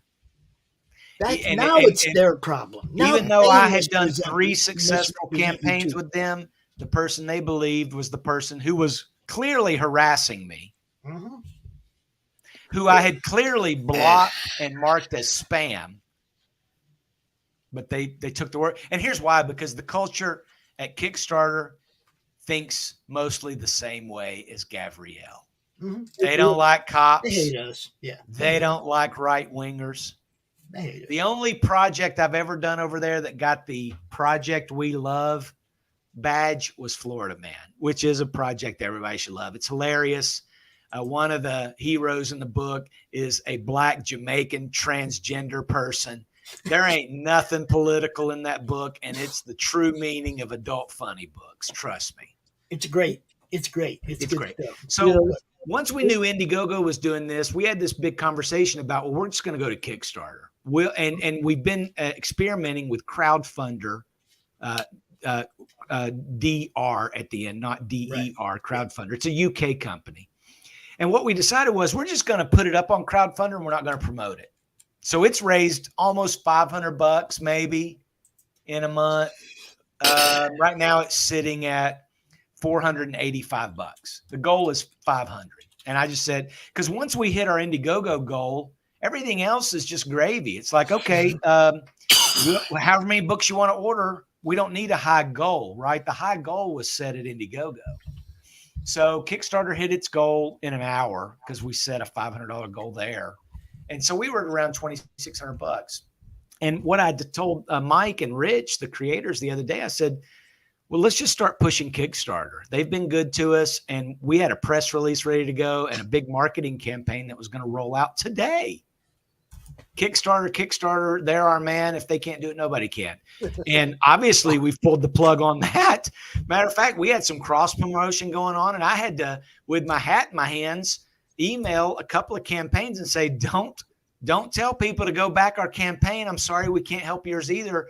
Please go to Bleeding Fool's Indie Comic Showcase link and I'll do an article for you. I mean, we've been doing that for a few years. You can get a free write-up on Bleeding Fool if you're crowdfunding or you got an Amazon book or whatever. But so basically all of our plans were overturned because of this a-hole that's easily triggered and making up lies. And also, as it so happens, is a direct competitor for our audience. And there's an old saying that what goes around comes around. And now that boomerang spinning, all of a sudden another one crying conspiracy. Isn't that unbelievable? Yeah, bullies can never take what they like to dish out. That's right. No, it's true. I mean, let this be a lesson to them, I hope, but we're not going to stop. We're talking to some heavy hitters on our end. And I'll tell you what, RJ, privately, I'll tell you in the private chat, 2 of the names I think everybody would recognize. I mean, these are people with 500,000 followers on Twitter. Remember, the private chat's not all that private. Huh? Private chat's not all that private. Everybody in this circle is going to see it. Well, I don't mind if everybody in that circle does, but I'm going to put one of the names in there right now. This person's looking at it. And no, that's a good name, by the way, Doc. Yes. I like him, and he's from my hometown, actually, from Chattanooga. Mm-hmm. The other name is, and both of them go under those names on Twitter. Mm-hmm. Mm-hmm. So they're looking at it, and we'll see what happens. And the other people that are looking at it, and this is just in the private chat, I do not want any of this information released. So don't copy it, guys. Yeah, don't copy this. This is just because of you guys. I was silent because I was reading that article over again because they added so much to the bottom as well. They decided to pull Based Stickman into the fray. a book that he did not write and actually took himself off the project. But That's right. It's nice to be a trusted member of the community. Yeah, you guys are trusted members. So don't share that with anybody, but just don't be surprised if, Dude, Lord I like willing, that one of these guys decides to go to bat for us. One of them, actually, the third one there is who we're working with. That's who's being copied on all the correspondence. They're in the know. They know what's going on, but typically they support, left-wing projects. So they're really being ginger about this, because if they go to bat for us publicly, they're going to catch hell. That first name that I mentioned, tag him on a Twitter post. That's a good idea. And feel free to do the same. Guys, this article, I want you guys, really, the article that we just published on Bleeding Fool has everything. RJ supplied so much, so many good screenshots and fodder, and basically just kind of threw water on this guy, and he just, or she, and they just kept, we didn't know they were a comic publisher. Thanks for mentioning that. We didn't know that you were the one responsible for the headline on that article. Thanks for mentioning that. Right. But I'm not going to run out there and say, how dare you? You're going to rue the day. You're going to regret this. You know what? Just keep talking. I'll collect the evidence that you keep producing, and we'll have our day in court. Simple as that. So graciously provided me with everything I need to sink your boat. There you go. Sun Tzu said, when your enemy's making a mistake, do not stop him. That's right. And so I hope that everybody listening, watching this as a replay or whatever, will go to that Bleeding Fool article and just share the heck out of it. Because listen, man, Mike's just writing comic books, and a website with 10 million visitors a month just did an active assault on him to do two things: destroy what's left of his reputation and take money out of his pocket. Hatchet. And that's wrong on every level. And when you've got guys like Jerry Conway, the flipping creator of Punisher, then having ammunition that they're signal boosting, how much damage is that doing to Mike Baron? He'll never work for a major publisher again unless we get a full retraction and apology.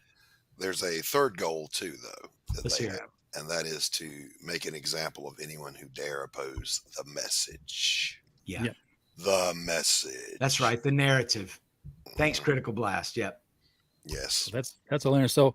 So you might, folks, be watching this on a replay on several different YouTube channels or on Facebook.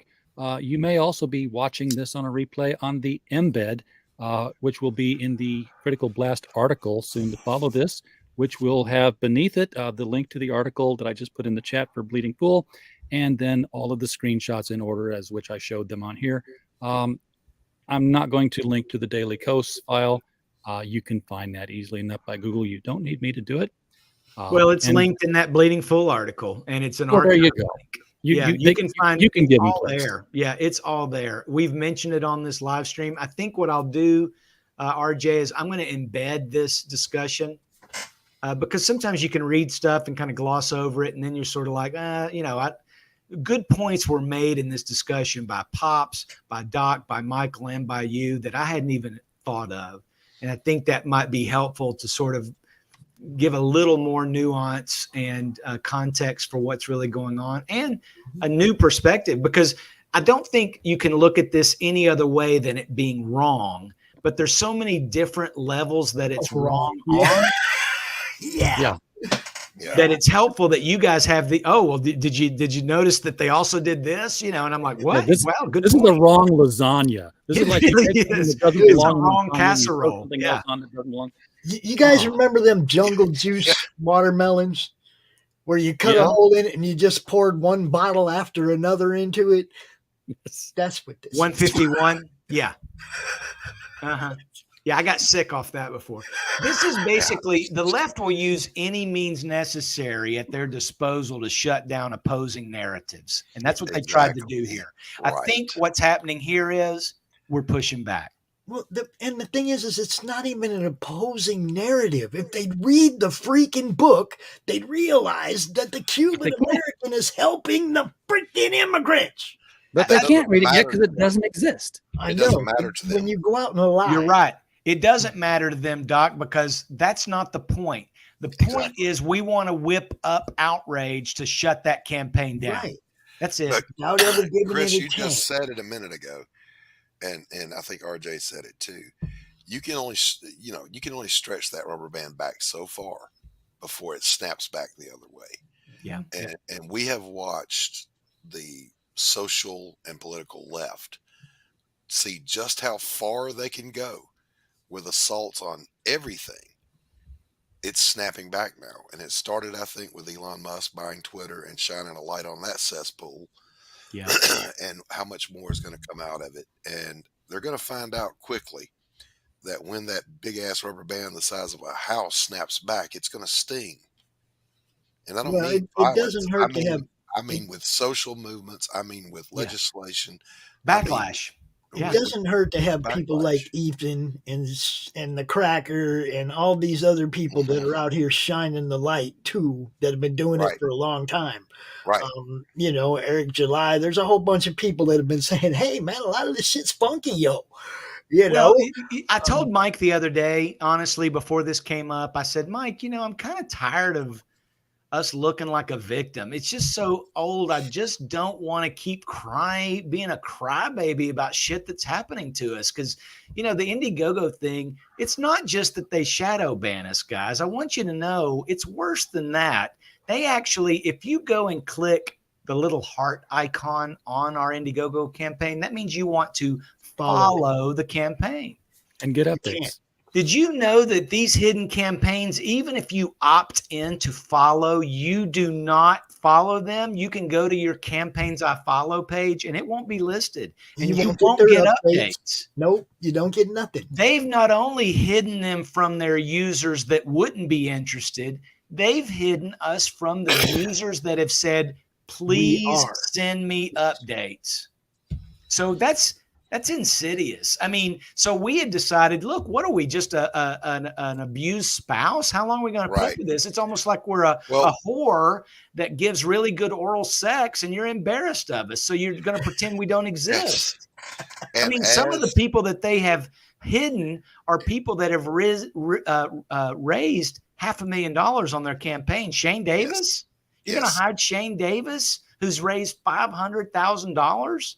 The Elon Musk is doing it with social media. This current movement that is going on with these folks at Indiegogo and at Kickstarter, the Comicsgate folks, like you just mentioned, Shane Davis, and indeed Mike Baron, may very well be the tipping point that makes that snapback happen also. I hope so. I mean, even people that don't like them should be offended at like I watch Jimmy Dore. I'm a Republican, I'm a conservative, but I like Jimmy Dore. Because he's an honest liberal. I want my opposition to be honest. That's all. And that's why I love that guy. That's why I love that guy. He's our honest liberal. Brian's a lefty. I love Brian. Gets Trust me. Right? Brian is actually more conservative than a lot of Republicans out there. Well, you're absolutely right. But I say that because let's just be honest in our dealings. Can't we? Why are you being shady and using subterfuge and deceit and lies and all that? But, I can't compete with you, Chris, so I'm going to try to tear you down. Right. Do you remember the subreddit Florida Man article, Chris? Yes. That's when I met Mike Baron. That's when Mike and I became friends, because I was like, I think we were friends before that, but that's when I went balls out on anti-cancel culture, because you were trying to fuck with one of my friends, and I don't play that crap. Okay. Then it became a crusade for me. I am anti-cancel culture and I don't give a shit which side of the fucking fence. Yeah. Nobody remembers the article, Pops, because it doesn't exist. It got written and it was immediately taken down by Reddit moderators because, sorry, we don't allow this person's comic to be, talked about. It was a digital it was digital censorship. Retconning the world, baby. I am also I'm on the board at my local GOP. And I also go to the commission meetings in my city when they want to blow a bunch of money on skate parks and sidewalks that we don't need and bike lanes, right? But I'll say things like, look, I don't care if you're Wiccan or Mormon or Christian or atheist. You have every right to hold the beliefs that you want to hold, but you shouldn't have to impose those on other people. And I think I feel the same way about Republicans, Democrats, independents. I don't want us to legislate morality. That's my dealing with my God, right? You don't need to tell me not to get divorced. I'm going to sin, right? And we'll take it up with my Creator. But for you to actually enforce your beliefs, or because you've been triggered and offended by something that you think I represent, I mean, where does it stop? So I told my wife last night, listen, she gets exhausted with this. She doesn't care about comic books. She doesn't care about, I'm a video production company, right? A pretty successful one. I mean, we won awards, and we do animation and documentaries and all kinds of stuff. So when Mike hit me up 2-3 years ago about Florida Man, it's only because, I mean, the only reason I do Bleeding Fool is because I got shadow banned on Bleeding Cool. That's it. Yeah. And I said, hey, it's very easy to start my own website, guys, and I'll be your parody account. I'll be the satire. I'll be the right wing to you guys. And I did it. So Mike was reading council in my city, and so believe me, I see all the extremities, both sides of it. I've been called a liberal. I've been called both sides of the spectrum. They call me both ways. I'm like, how could you be both? But I've always been, probably to the right of the center. And I just recently had a ordinance that got voted down because we had so many people absent. Only 2 guys could vote down a bill, to try to do better funding for our police. And then the very next night, we're sitting in a budget meeting, and hey, we don't have the money to fund our police properly. I'm like, guys, what were I talking about last night? It gets frustrating, but there's nothing wrong with supporting your police, and there's also nothing wrong with freedom of speech. I mean, this woman, whatever she wants to write in her own comics, I completely support her to do it. More power to her, but quit trying to elevate yourself by standing on someone else with false accusations. That's the false accusations. That's really it. This is a false accusation. Yeah. Mm-hmm. Yeah.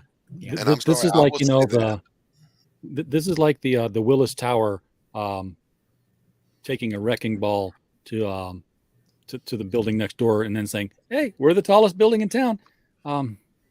Hey, and it's not our fault that other people didn't like that building either. I mean, leave us alone. I thought that was knocking shit. Here's a good endorsement for your friends, Chris. Rich Johnston. I love Brian, by the way. I know I've said that multiple times. I'm only saying it multiple times so Brian hears me. Brian is Rich Johnston has reached out to us before, but you know what he's never said? Hey, you can't call yourself Bleeding Fool. Hey, you can't mock us and parody us, right? So kudos to him, I guess. They have their people that they speak to, and we have ours. And you know what we've never said to do? Go shut down Bleeding Cool. We've never done it. And you know what? He's never said go shut down Bleeding Fool. So Mike was a fan of the website, and he said, hey, man, check this out. He showed me the cover to Florida Man #1 by Todd Mulrooney. And I said, holy crap, this looks hilarious. And he told me what it was about. I said, well, where's it going to be published? He said, well, I thought Dark Horse was going to do it, but they passed on it. I said, well, keep trying. He goes, I can't get anybody interested in it. And so I said, you ought to crowdfund it. And he said, will you help me? And of course, and a friendship was born. right. And of course, we're promoting it. Thanks, Brian. Of course, we're promoting it on Reddit because I'm thinking, holy cow, here's a comic books Reddit with 1.5 million subscribers. We need to tell people that the Eisner winning comic book writer Nexus and the Badger just did the funny book of the year. And because I did it under Bleeding Fool, and because it was Mike Barron, they banned us permanently from ever talking about it, banned my account, and told me there was nothing more I could do about it. And when I asked about it, I said, what's going on? They said, you are Comicsgate adjacent. Comicsgate adjacent, which I guess is the new Ku Klux Klan. So we're friends with Robert Byrd, just so you know. We spoke at his funeral with very kind words. Oh, wait, I'm sorry. That was Joe Biden and Hillary Clinton. My bad.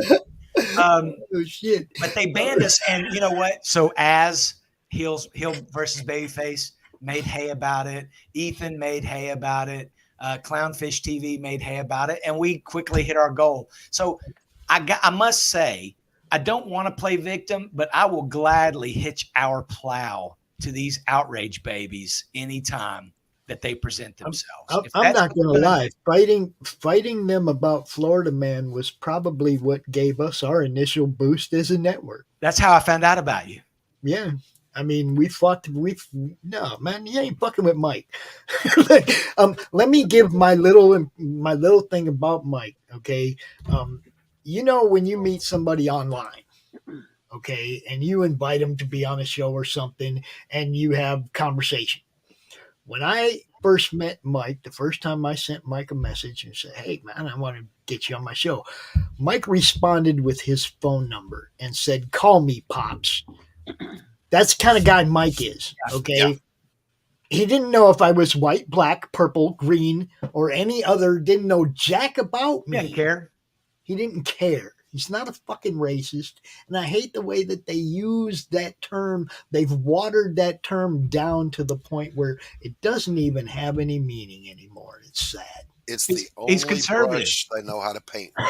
Yeah, that's right. Because they don't have a good argument. Mike's a very smart guy. Mm-hmm. And when you don't have a good argument, what you say is Hitler. Yeah, exactly. Over and over again. Yeah, and even this book would go great at a Klan rally, right? Speaking of which, it was the little angry man with a funny mustache that said, "If you tell a lie long enough, loud enough, and often enough, the people will believe it." So can we let's show the trailer, which is That's where I'm trying to get to. Oh, I got it. It's right there in the brand. I set it up for you. Yeah. Oh, I know. I'm just trying to get the conversation. Yes. So the Private American, basically, find out more at theprivateamerican.com. I mean, it's basically Death Wish at the border. It's basically Rambo Last Blood with the Punisher. That's all. I'm going to pull that up too, because I'm going to share that in a second. That beautiful bean footage. All right, here we go. America's southern border has become a war zone. Human traffickers, drug smugglers, and terrorists flow across the Rio Grande with impunity, secure in the knowledge that no one will stop them. A distant federal government lectures Americans on their privilege while punishing overworked border patrol agents who were helpless to stem the tidal wave of invaders and determined migrants. Second-generation Cuban-American Marcos Zamora is a military vet, more patriotic than most Americans. No longer able to ignore the chaos at his doorstep, he acts. Joined by his best friend Gus, they hit the border every night, saving lives while stopping violent drug cartels and other opportunists. The government reacts with fury at Marcos' attempts to preserve American sovereignty, deploying the full might of their enforcement agencies. But Marcos understands that the only thing the rich and powerful fear is bad publicity, and he records every encounter. Whoever he is, this private American must be stopped. Illustrated by Richard Bonk and written by Eisner winner Mike Baron, Private American is his version of Captain America, and maybe a little Punisher, taking part in this ongoing, violent, and very real battle of good versus evil in the war for American sovereignty.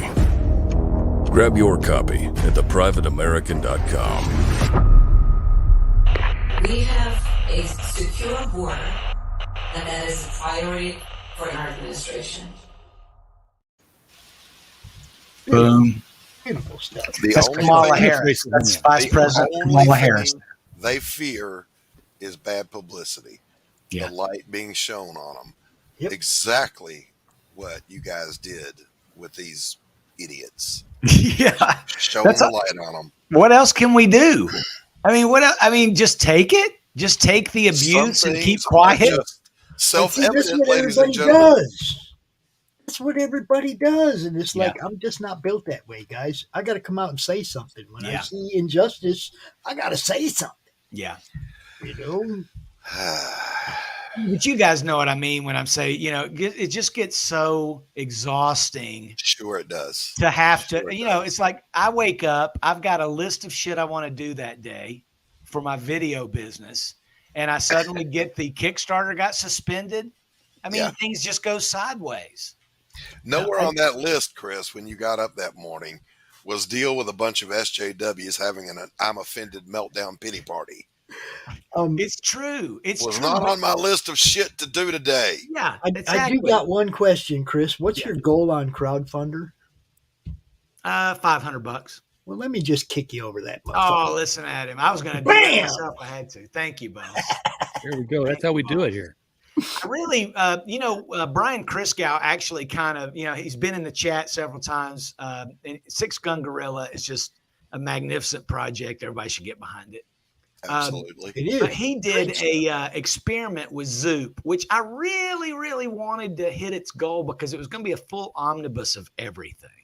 Right. But I didn't want the omnibus. I confess, I wanted the second trade because I bought the first trade, and I hate double dipping. I'm sorry. Mhm. I mean, there's a bunch of omnibuses over back there, but whatever. I don't like to double dip. So on that campaign, I backed the trade, and we promoted the Zoop and all that. But I thought, I hear what Brian's doing. He's trying to experiment with diversifying his platforms. Yes. Right. Yeah. And I heard about Crowdfunder, and they're cool. You can pay them actually less than the 5% fee. You can ask the backers. So actually, the backers on Crowdfunder pay that fee. Chris, you like a lower fee, Chris? We actually had a friend that already ran a crowdfunder. Lee Newman ran his, and Yeah. at the same time that Brian was trying Zoop, Lee was trying. How did Lee's do? He did all right. I mean, it's like, it's not a huge platform yet, but Right. If it proves to be, he was happy with it. From what I understood, he was happy with his experience. Well, we want to use them again, but I'll tell you what we're looking at now. Okay. We still sell between 8 to 10 products a week on thinbluelinecomics.com. And every now and then it's a WordPress site, so I can do coupons through WooCommerce and give people a discount or free shipping or whatever. Right. Yeah, I know, Brian. People get mad. Piss on them. So do all the platforms. Just use whichever one you want. That's really what we have to do. I think we just have to be diversified. And if I can use a biblical term, Solomon recommends diversifying. So trying to sell books. But I just want to sell books, right? But even on our website for Thin Blue Line Comics and Florida Man Comics, if you pay with PayPal, we pay a higher fee. PayPal claws just a few more dimes and nickels than just WooCommerce's banking does. Yeah. But I don't care. I mean, the books, listen, this is small print publishing, and it's boutique and it's niche. And I get that people don't want to pay more than $5 or $10 for a graphic novel. Believe me, I totally understand it. I pre-order my comics every month from Cowabunga Comics. Trust me. But these books, we don't know how many people are going to back them. And we have to price it in to, if we only get 200 backers, we're paying $8 or close to it. I don't want to say exactly the number per book. And that's one cover. And for us to do that, you think guys like Richard Bonk and Mike Barron don't deserve to make a few shekels also? Plus, we got to ship it. Plus, we got to package it and sleeve it. And we want to give you some fun little goodies too, stickers, bookmarks, things like that. I mean, it's an experience when you open these things up. So $20, $25, I know it's a lot for some people, and I get why we're not selling them by the millions, but whatever. I mean, this is our market. This is what we do. I'm hoping in light of this recent development, my understanding is that Ethan is hardcore shilling tonight and bouncing back on it. I hope you guys get a huge windfall out of that. Ethan occasionally can be a force of nature. Yep. And here's hoping. Yeah. Yeah. Ethan is a force of nature. In my mind, Ethan is kind of he is the indie comics gate Stan Lee. I'm going to just bequeath him that because he is a showman. I will grant that 100%. I said that to his face. Good. I told him he was the P.T. Barnum. He really is. I mean, because he'll run the circus, and of course he'll put on the flair and the wild glasses and the Elton John. I was going to say he'll put on the loud plaid jacket and sell you a used car. He has fun with it. But I Because, would have fun with it too if I had grossed $2-3 million on my own after telling DC Comics to kiss my ass, right? Exactly right. So he's good. He's a fantastic artist. He's getting better and better as a writer. He's an excellent promoter. I'm proud of Ethan, and I'll promote him until he, until it bites me in the ass. I don't care. And I know there's people that don't like Ethan. I get it. Some of the people who write for Bleeding Fool don't like Ethan. I get it. And you're totally entitled to that opinion. Hey, I didn't like Jack Kirby until I got older. I forgive myself. Right? Chris, you talked about diversifying your platforms. I just want to point out that there is another platform in development. It's going to be doing a soft launch the end of December, end of this month. And it's being run by Luke Stone. Yes. I've heard of Luke Stone's. I like Luke. I'm looking into it. We're looking at a 2% fee, and it's being developed by the same web developers who are doing the website design for that Umbrella Guys site. Okay. So it's and also Backer Kit has reached out to us about doing something with them. But my problem with Backer Kit is sort of the same problem with Kickstarter, is they're promoting extreme left activist creators right now. Like Spike from Iron Circus Comics is sort of their big comic, and all she writes about are LGBT POC protagonists, and that's fine. But she's also quite virulent she's Gabby Rivera virulent on social media. And if that's your masthead, that's like going into a church and knowing, oh boy, I don't fit in here, So we'll see how it goes. I've had some good conversations with Backer Kit. I need to look a little further into Luke Stone, because our next campaign, let me tell you guys something. We've already got Florida Man 2 is currently being inked. It's already all been penciled and laid out. It looks beautiful. It's fantastic. It's hilarious. We've also got Pat Broderick, Micronauts, X-Men. If you know Firestorm. Marvel Comics, yes, Firestorm. Pat Broderick's amazing, and he has probably done the best work of his career on a weird Western called Bronze Star that Mike Baron wrote. It's awesome. It's so good that I'm going to do an artist edition with no color, like we did with Thin Blue Line 2. We'll do a color version, but it's just the pencil work he's doing. It's the best work of his career. There's absolutely no doubt it's the best work of his career. And then the guys, Joe and Jeff, that did Thin Blue Line are already hard at work on Thin Blue Line 2. So we've got no less than 3 projects coming out next month. And I'm okay with, if Kickstarter makes amends, maybe we'll do Bronze Star over there first. I don't know. I don't know where this is all going. I can't say where we'll be next, but we'll always share it with you guys first. And it'll be a URL, and that URL will either redirect to where it's going. Like right now, you can go to Bronze Star Comic and look at a little bit of sample of what Pat's done over there. So we'll always do our own URL. I really think that we need to follow the Eric July model of doing it yourself. And I have my own thoughts about why PayPal did what they did to him. I'm not sure it was as malevolent as he took it, but I can certainly understand his argument, because I've been dealing with, we deal with PayPal for Bleeding Fool. So I get it. I like the idea of you having your own bank account, your own bank that you can trust, and let the WooCommerce handle it all. That's really the best way to do it. And honestly, there are website methods, widgets, and all that can, I think Mandy Summers is doing it all herself too. Yeah, you can just take direct credit card payments. Yeah, you can. You can put just a PayPal button, open a PayPal store. Sure. You have a PayPal account, you have a PayPal store, and it has the buttons and everything there. You just put them on there. My fine art website, before it went down, I was trying to use PayPal, but PayPal just would not work for me. So I was going to use Cash App, which works well. Yeah, and I like Cash App, but I was talking to the person at the web host, and they said, you can just put a direct credit card thing on there. Yep. I was like, oh, really? And nobody gets a cut. There's no middleman. I like that. Let's do that. So that's what I was doing. Well, let's be honest. We all just have we have a limited amount of bandwidth, every one of us, right? So we only have a finite amount of time, and we're not going to live forever. So you want to live well, and you don't want to really waste a whole lot of time doing stuff that other people can do better for you on your behalf or whatever. So it just makes more sense. Thanks, Heroinberg. Those guys are great. They make videos about superhero women, and it's just I'm just reading number 1 and number 2. They were in my reader stack that he sent me.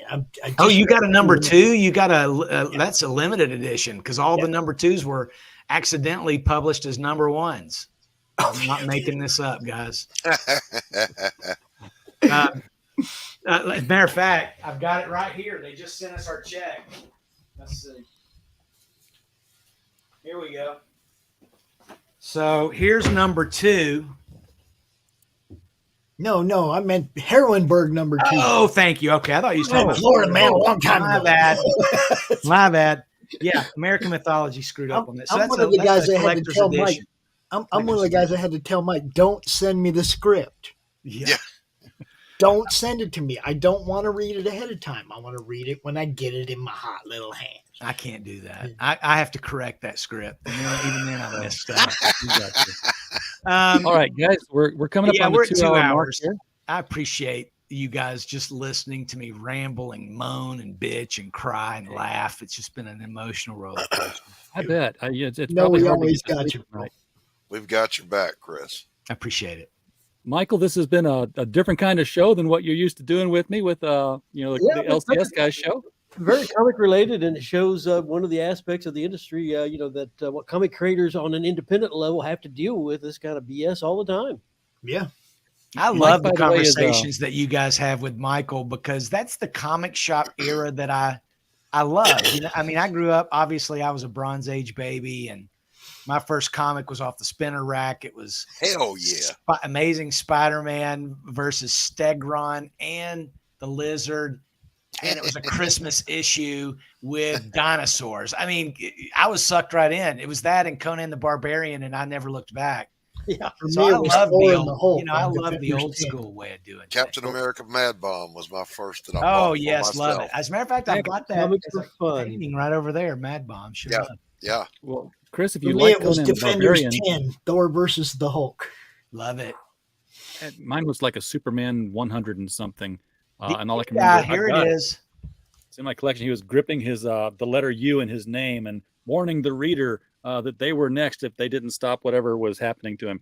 And his body was stretched out into an infinity black hole in the middle of the earth. But if you like Conan, Michael is finishing up the Robert E. Howard art chronology that he had on Kickstarter. Michael, what's the progress on that? Because we usually hear from you about every 2 weeks on that. Yeah, I've been working on that for 2.5 years. It's 360,000 words, over 7,000 images, giving you the entire 100-year publishing history of Robert E. Howard from the time he was a fan and doing fan press stuff. And wow. giving you all the covers Oh, of everything he's ever had published. And I'm giving you synopses or synopsis. I'm not sure what the proper plural is there. For every comic story that's ever been published. And so I'm wrapping it up. I've got it all written. I've got all the images processed. And I'm building. I'm down to the last couple hundred pages to build on volume 4. So I'm getting it very close. And then I got to go through the editorial process of putting in the edits. And then it'll be off to the printer. I'll finally be done with it. And I get back to my other. You know what I'm going to do next? Is it an active campaign right now? Is it on Kickstarter? Yeah, funded on Kickstarter. We did almost 100,000 in sales. It's a sequel because I did one once before that was also on Kickstarter. I did very well. Both of them were projects they love. That's why I wanted to point it out earlier about hey, they do that emblem on other stuff. But did a Edgar Rice Burroughs 100-year Kickstarter. That can you grab it? 1,000 was that? Can you grab it? Sure. I think I'm looking at it. I was asking to grab it. He's going to pull it back out Chenault one Gray time. Publishing, Chenault and Gray Publishing. Yeah. Yeah, I'm looking at it. Man, you guys did as good as we did on Thin Blue Line. That's like almost $100,000. Yeah. Look at that. Look at that. I'm going to give him the a big size of that because- freaking book, yo. Yeah. Oh, yeah. And that's what the Robert E. Howard one's going to look like. We'll get back onto. But That's one of the books, Pops. Holy cow. One of the books. Damn. this is the Edgar Rice Burroughs chronology. Holy buckets. See, I got so many of those old paperbacks, man. Oh, I know. So many of those. Well, see, Mike has worked in printing and running actual print shops, that he knows how to clean this stuff up. I was a journeyman printer right out of high school. By the age of 22, I was managing my own printing division, so I was a printing plant manager, at the age of 24. I mean, just doing all sorts of, if you like those books, you probably want the volume 2. And this is reproduced from the actual Frank Frazetta painting that's hanging at the wall, Edgar Barrels Inc.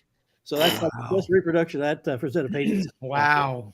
And so I just go through, I just give you history. This one's just like say on the books, going wow, all the editions in the US, the UK, hardcover, look at that. and I just give you everything. Pops, you got to get Michael on one of your shows. Yeah, who needs Viagra, dude? That's amazing. Speaking of Viagra, be careful on the volume 4 because can people still order the Robert E. Howard Art Chronology even though your Kickstarter has concluded? Once the Kickstarters have been fulfilled, they will be. Right now, you can't because it's still, it's over, it's closed, waiting for us to deliver. Yeah. The publisher kind of botched it because they were asking me, so what's as soon as you can get this done? So the earliest I could write it would be like in February of 2022. That wasn't like delivered, printed, as soon as I could get it written. But I said it'll probably be like July. And I made the July deadline. Well, when they did the Kickstarter, they said shipping in January of 2022. It's like, there's no way I can do that. And they owned it. They said, that was an error on our part. We should have put that part. So now I've really felt the push. Now I got to get this done as fast as I can. So I'm right on schedule, but I'm sure the backers out there go, I thought I was going to get this sooner. They'll be patient. No, those kind of backers are going to be patient. Man, what a beautiful thing you're doing as long there, as you update people what's going on, people are pretty patient. And Michael, are you following what Titan Comics is doing now that they've taken over the Conan license? Oh, yeah, because I had to get permission for this from Heroic Signatures, who used to be all the different names as they've evolved through the years there. And they're going to be doing that in coordination with Titan. And so this, in a way, it kind of worked out perfectly. It's going to be coming out at a good window. Yeah. Okay, the Marvel's wrapped. It's all done. And so there's going to be a little window in there. Well, nothing's being published. And I'll get mine. Okay, here's everything. Not just that. Well, I mean, because Titan, I think, is actually leaving money on the table. I think they're making a mistake. I just found out that they are starting over at #1 on both the Savage Sword and the Conan the Barbarian. And there's a lot of people who were buying. I'm one of them. I've got volumes 1 through 8 of Savage Sword. And the guy at Hero Signatures was saying, well, we're going to come out next year with volume 9, but we're going to start with volume 1. So we're going to do 1 and then 9. Well, they're not going to do that anymore.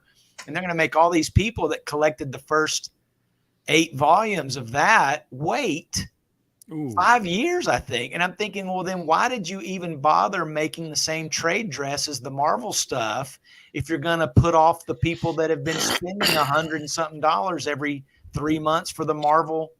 I think they've screwed up. I mean, and I love the character, and hopefully I'm wrong about that. So don't take that as gospel, but I think they've messed up. We'll see. It was my impression that they're going to continue on.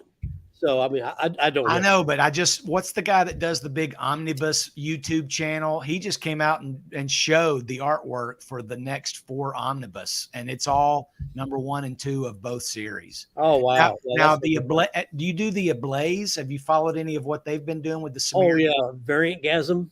Yeah. I've enjoyed it. Yeah. The stories, they're up and down. There's some. They're inconsistent. Let's be honest. It's not John Buscema. It's not Barry Windsor Smith. I know. Yeah. And they're just, or it's not Frank Frazetta. Yeah. I think the variants have killed the comic industry. You have destroyed the ability for the completist to engage in a hobby. Like, I can't get them all. Heck with it. I'm done. And they walk away. That's the problem with comic books. And I'm a completist too. My wife had to learn what that term was. She didn't like it when I explained it. And, as a retailer, this has been huge to me. I've seen this happen so much where they just are literally chasing the hardcore fans away, going, there's no way you will be satisfied with our product. We're going after the short-term, immediate dollar, and the hell with long-term thinking. It's a shame. And guess what? It comes to haunt you long-term, and that's what's happened in the industry. That's why they are seeing puny numbers on them. I mean, they're used to, in the 90s, Marvel would cancel anything that dropped below 90,000. I don't know. They've got hardly anything going over 90,000. They don't have much going over 20,000. Let's be honest. They don't even list the numbers anymore. I mean, it was pointed out to me today that Comicron and ICV2 haven't listed what the top 50 comics are for the month since August. Yeah.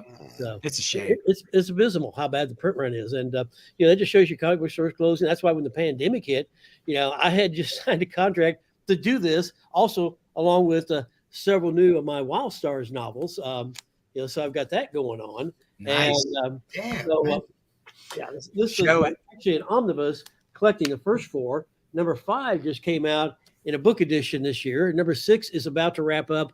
Let's see, today is the 9th. In a week, the final installment of Wild Star 6 will run in Crossover Magazine, and that will wrap up that one. That's volume 6. That'll be out in hardcover and paperback next year. And starting in spring comes Wild Star 7, which means I got to get to work writing 8 as soon as I get done with this chronology. Hey, Doc, you want to book this guy to your show here in the future? Michael, we should have been talking about this the whole freaking time, brother. He's got a lot going on. Let you in on a trade secret here, though, guys. Michael, in working this hard, I don't know if you know this, he's only 26 years old. Left 26. Look what it does to you. No wonder he's slinging those omnibuses around so easily. Now, Doc, you got to book him to your show, bro. Get him out absolutely. Here. Absolutely. You guys got to get on these shows. I need to promote Michael more. I appreciate not that. Michael Moore, but I need to promote Michael. I knew what you meant. Yeah. Hey guys, I love it. I got to go. I know you guys are probably wrapping up, but thank you so much for bringing attention to this situation. Please share that article, share this video. Dude, we're sticking with this one. Mike, I know it's the weekend and Friday is when news goes to die. I get I would be that. shocked if that headline's still up by Monday. Yeah. It's still up now. It'll probably be changed again. I suspect that article won't be up all next week. At some point, I think that article's coming down. Chris, will you keep RJ and the rest of us in the loop on the follow through on this? I certainly will. The bad thing is the damage is done at that point, though. I know. Because, there's a great joke one time about a guy goes to court and he slandered a man, and the judge said, "Okay, well here's your what I want you to do before you come to the court next time. I want you to write down what you said on a piece of paper. Now, on your way home, I want you to tear that in tiny little pieces and throw it out the car window as you drive home." So the guy comes back to court the next day, and the judge says, "Well, did you do follow my instructions?" He goes, "Yes, I did, Judge." He goes, "Okay, here's your sentence. I want you to go out there and pick up every one of those pieces." And the guy's like, "Judge, that's impossible." He goes, "That's what it is. When you slander somebody, it's impossible to undo the damage." Mm-hmm. Mm-hmm. That's wisdom. Mm-hmm. I love men older than me. They're so much wiser than me. I love stories like that. That's where we learn, guys. Yes, That's how we sir. learn. Pay attention to gentlemen, the elders. More red-blooded American males like you. I need more friends like that. Thanks again.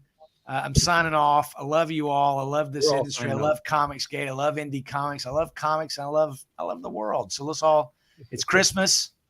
Celebrate the firstborn, Jesus.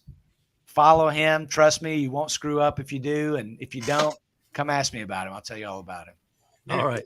Everybody in the chat, Merry thanks so much for being here. We don't have a show without you. So, we're glad you're here. And as always, while you were here, we just hope you had a blast. Good night, everybody.